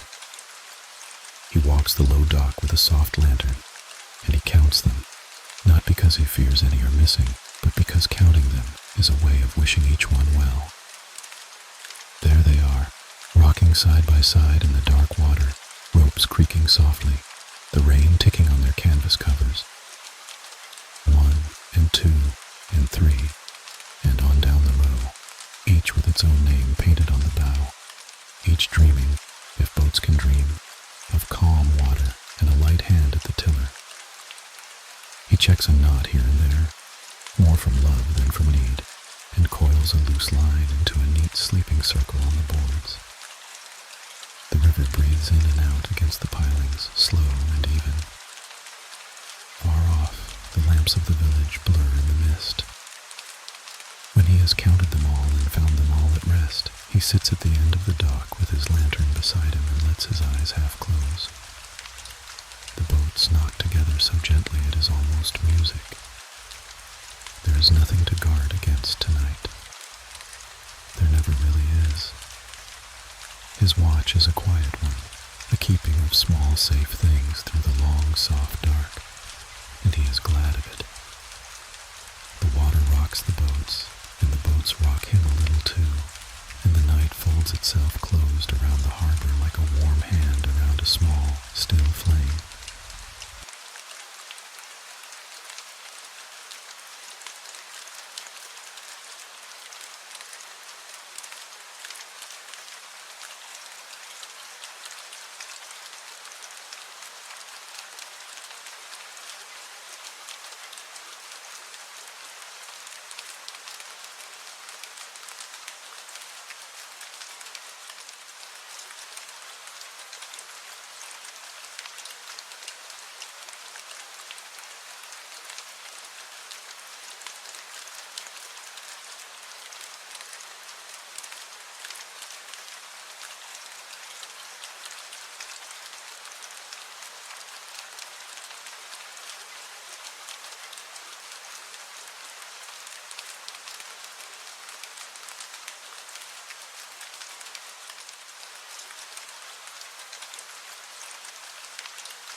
Above the village square there is a small reading room, warm and low-ceilinged, where a few soft chairs sit around a dwindling fire. It is late, and only one lamp is left burning, and beneath it a keeper of books sits turning pages so slowly that whole minutes pass between them. The rain is steady on the roof now, a wide, unhurried sound, and it fills the room the way water fills a cupped palm. The shelves rise into gentle shadow. Every book is in its place, spines worn soft, holding 1,000 quiet worlds that ask nothing of anyone tonight. The fire has burned down to a warm, amber breathing.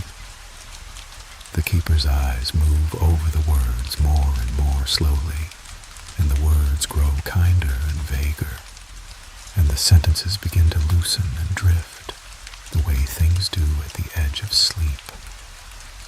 There is no one to turn out for, nowhere to be. The lamp will burn a little longer and then lower itself. The rain will keep on, patient and even, through the whole night, over the roofs and the river and the bridge and the sleeping boats. The keeper lets the book rest open on one knee, and lets the head lean back against the soft chair, and lets the sound of the rain become the only thing in the world. It is a very safe place, this room, at this hour. Nothing here will hurry, nothing here will startle, nothing here needs finishing. There is only the warmth, and the far-off breathing of the fire, and the endless gentle falling of the rain.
and now the whole village is very nearly asleep. The bridge is swept and empty. The mill wheel turns slow in the dark. The ferry rests against its knot. The swans are folded on the reeds. The lamps burn low along the path. The oven holds its quiet heat, and the boats rock softly at their moorings while the last lamp in the reading room dims to nothing. On the river there is only one light left, far downstream, a single window in a small house that faces the water, and even that is fading now as someone inside turns it down and lets the dark come in. This is the last light I promised you at the very beginning. The rain keeps falling, gentle and wide over all of it, over the roofs and the reeds and the slow black water carrying the day away. And now you understand why nobody here ever hurries, because everything worth doing was done softly, and everything soft has now been finished. Every keeper of every quiet thing has laid their work aside. The river will go on moving while everyone sleeps, patient and unhurried, the way it always has, the way it always will. And if you cannot quite remember how the first story ended, that is exactly as it should be. You were never meant to hold on to them. You were only meant to let them carry you, one slow current at a time, down past the bridge and the mill and the sleeping boats, out into the soft dark where the rain never stops. Rest now. The village will keep. The river will keep. And the last light on the water is going out, gently, all on its own.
In a village that folds itself around a slow brown river, there's a woman whose only task, from dusk onward, is to count the lanterns along the far wall. She does it because the lanterns are old, and now and then one gutters low and needs its wick trimmed, its oil topped, its little glass door wiped clean of the evening's soft moths. She carries a small brass can of oil that never seems to empty, and a cloth folded into a neat square in her apron pocket. There are 41 lanterns. She has counted them so many thousands of times that she no longer needs to count. Her feet know the distance between each one, the way you know the stairs of your own home in the dark. Rain begins as she reaches the 20th. It's a soft rain, the kind that hushes rather than drums, and it beads on the warm glass and slides down slow. She pauses under each light, feeling the heat on her cheek, and moves on. By the time she reaches the last lantern, the rain has settled into a steady, even sound, and the whole wall glows amber against the wet dark. She sits on the low step beneath the final light, sets down her brass can, and rests. Everything is accounted for. Everything is warm. And nothing, tonight, needs anything more from her. She lets her eyes close for just a moment, and the lanterns keep their small, steady watch without her.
Above the tailor's shop, in a room the color of weak tea, an old man spends his evenings sorting buttons into shallow wooden trays.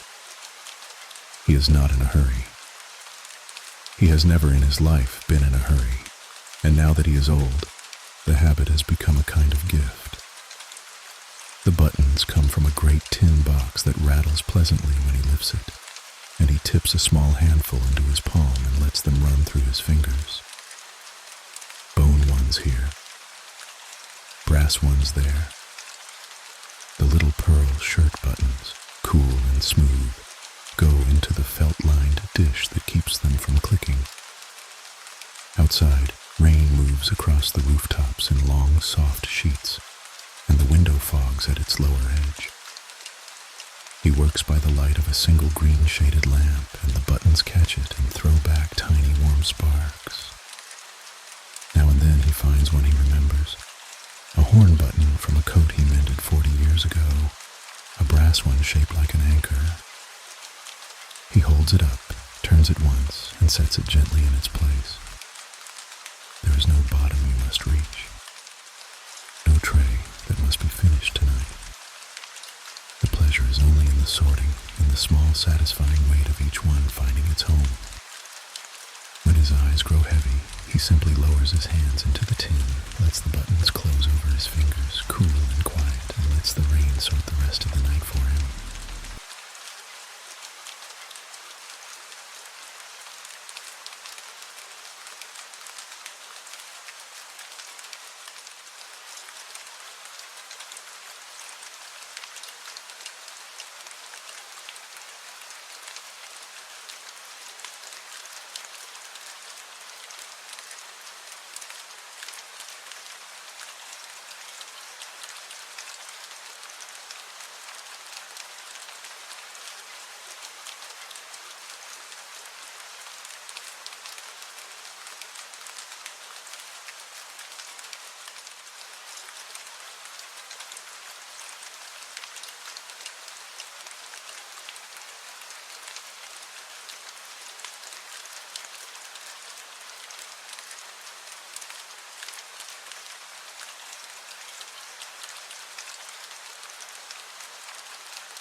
There is a walled garden behind a sleeping house, and in it a gardener moves between the beds with a long spouted can, watering the plants that only open at night.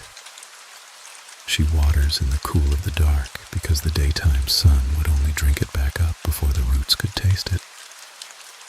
The moon is soft tonight, wrapped in cloud, and it lays a pale gray light over everything so the flowers show up as pale shapes against the deep beds. She waters slowly, tilting the can just enough that the water falls in a thin silver thread, whispering into the soil. The evening primrose has opened. The moonflowers have unfurled their wide white faces. Something smells sweet and green and faintly of rain that hasn't yet arrived. She knows this garden the way you know a song you've sung your whole life. Without effort, without thought, one bed flowing into the next. A light rain does begin, gentle as breath, and she smiles because now the sky is helping her and she can slow down even more. She sets the can beside the little stone bench and sits, listening to the water find its way down through leaf and stem and soil. Everything here is being fed. Everything here is quiet and growing in the dark. She lets her head tip back against the cool wall, feels the mist settle on her face, and for a long, easy moment, there is nothing to do but breathe the green night in.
edge of the village where the river widens toward the sea, an old fisherman sits under a low tin roof, mending his nets by the light of a hanging lamp.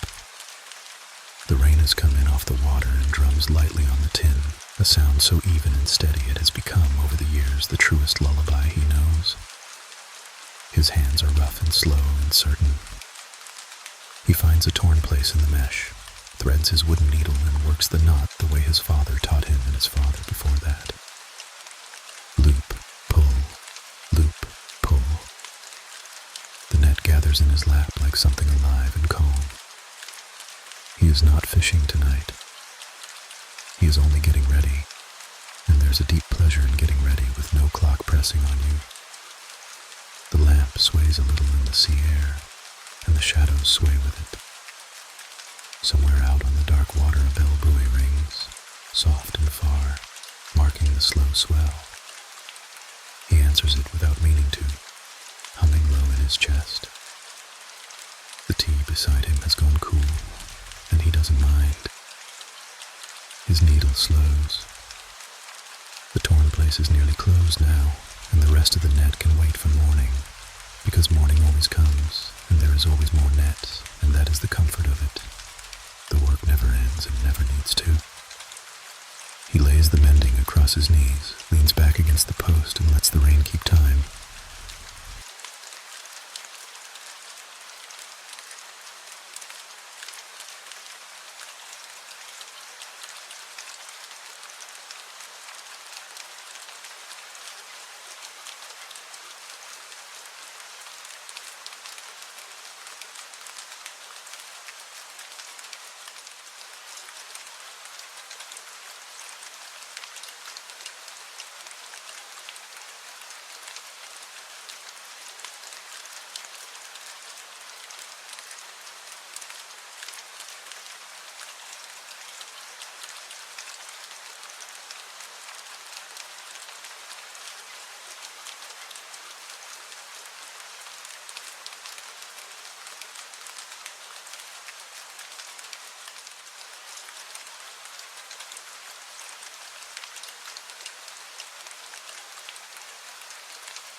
This is the halfway point of our night, and here is the quiet thing I promised you at the start, the small secret at the center of every calm village.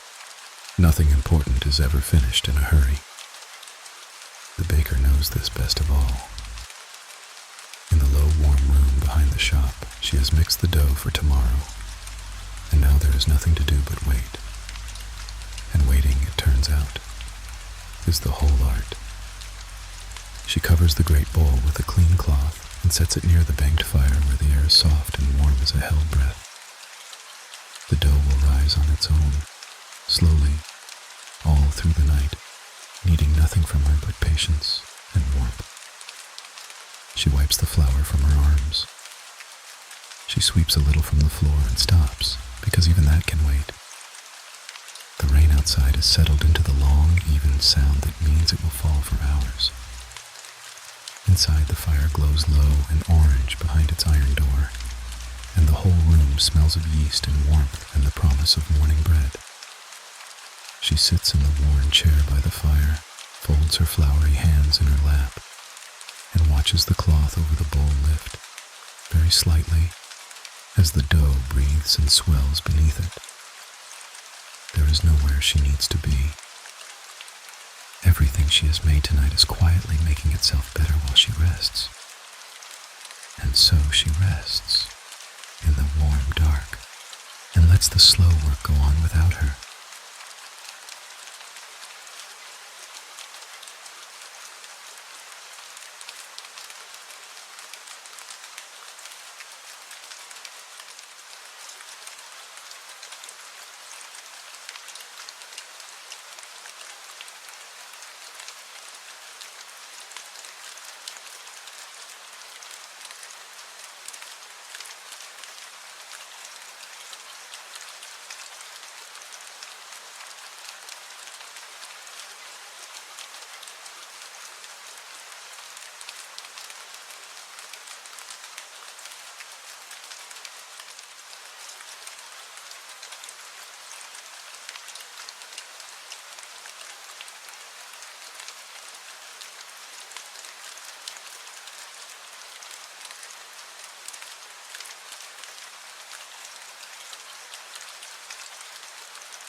On a low green hill above the sleeping village, a shepherd sits wrapped in a heavy wool cloak, and below him his flock lies down for the night like scattered pale stones.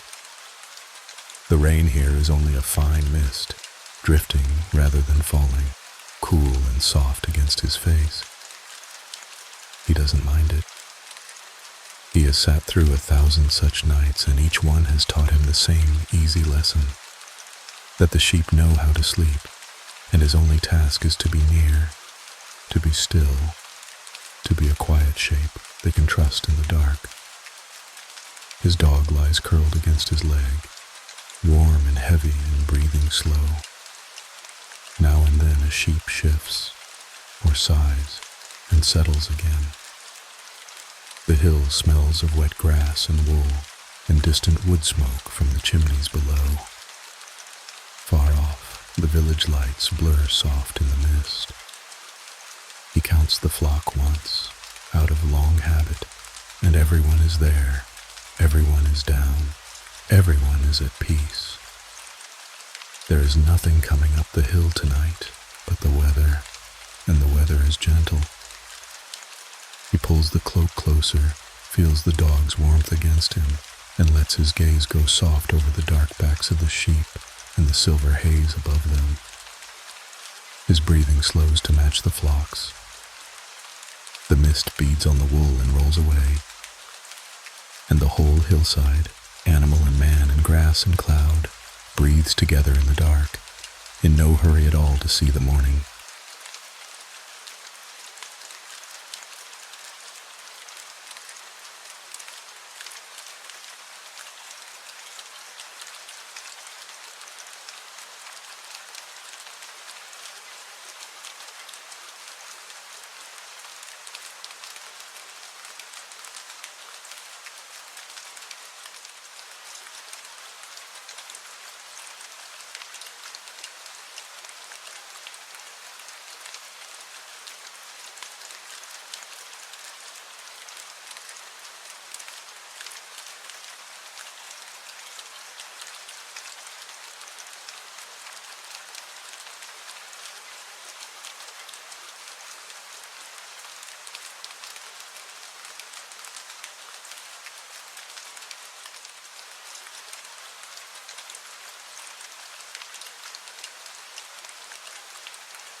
In a cottage at the quiet end of the lane, a woman sits winding wool into soft round balls by the light of the last low fire. The rain has grown very gentle now, more a hush than a sound, and it wraps the little house like a blanket over a blanket.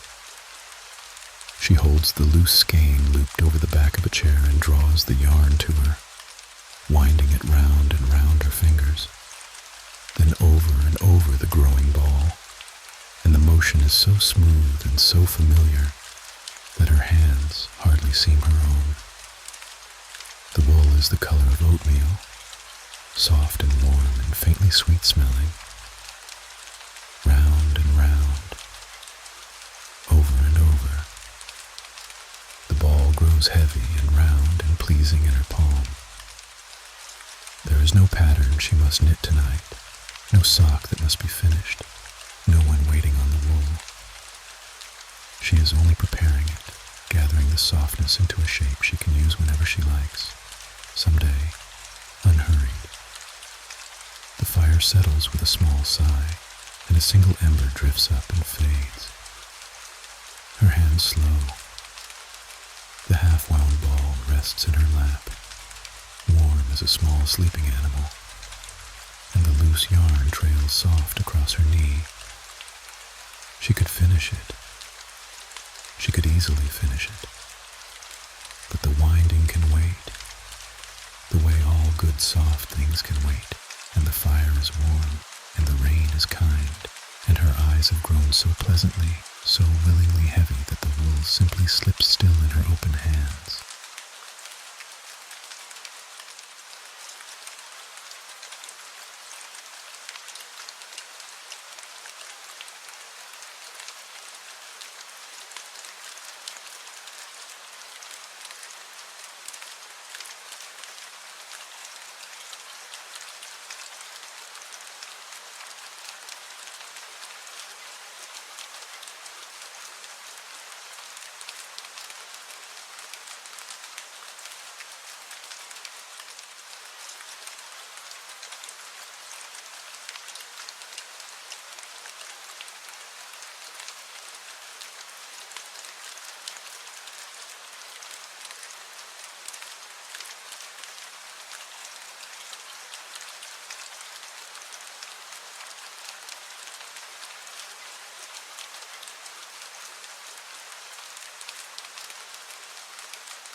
now the rain has become the softest thing in the world, and so has this story. In a small ferry house at the river's edge, where no boat will cross again until morning, the keeper moves through his last few tasks with the slow ease of someone who has done them 10,000 times. He banks the stove, laying the ashes gently over the coals, so they'll hold their warmth through the night and be ready to wake at a breath in the morning. He hangs the lantern on its hook by the door and turns it low, low, until it's only a soft orange thumbprint in the dark. He checks the rope that holds the ferry to its post, and it's fast and good, and there is nothing loose, nothing wanting. The river slides by outside, black and smooth and patient, carrying the rain out toward the sea. He stands a moment in the doorway, breathing the cool, wet air, and everything he can see is at rest. The moored boat, the still water, the dim, wet road that leads back into the sleeping village. Then he closes the door softly, so as not to wake the quiet, and lies down on his narrow cot near the warm stove. The coals tick faintly as they settle. The rain whispers on the low roof. And the keeper, warm and done and easy, lets his breathing slow to the slow pull of the river, drifting, drifting, until he is somewhere gentle and far, and the ferry house holds him softly in the dark.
The very last of our stories, softer than all the rest. Somewhere in the sleeping village, a single candle still burns in an upstairs window, the last light awake in all the quiet dark, just as I told you at the start. No one is doing anything by it now. It simply burns, small and steady and gold, in a room where someone has already drifted off in a chair, with a book fallen soft against their chest. The rain has thinned to almost nothing, a faint silver breath against the glass, and the candle flame stands tall and calm and hardly moves at all. One by one, through the long evening, all the other lights of the village have gone out. The lanterns along the wall have burned low. The baker's fire is banked. The ferryhouse lamp is dim. The cottage embers have faded to a soft gray warmth. And now there is only this, one small flame, keeping its gentle watch over a village, folded deep in sleep. The candle burns lower. The wax gathers soft and warm around the wick. And as the last of the rain goes quiet, and the whole village breathes slow together in the dark, the little flame dips and settles, and with the smallest sigh of smoke, goes softly out. And everything, everywhere, is dark and warm and still. There is nothing left awake now, nothing left to do. Only the quiet and the rain and you drifting down at last sleep.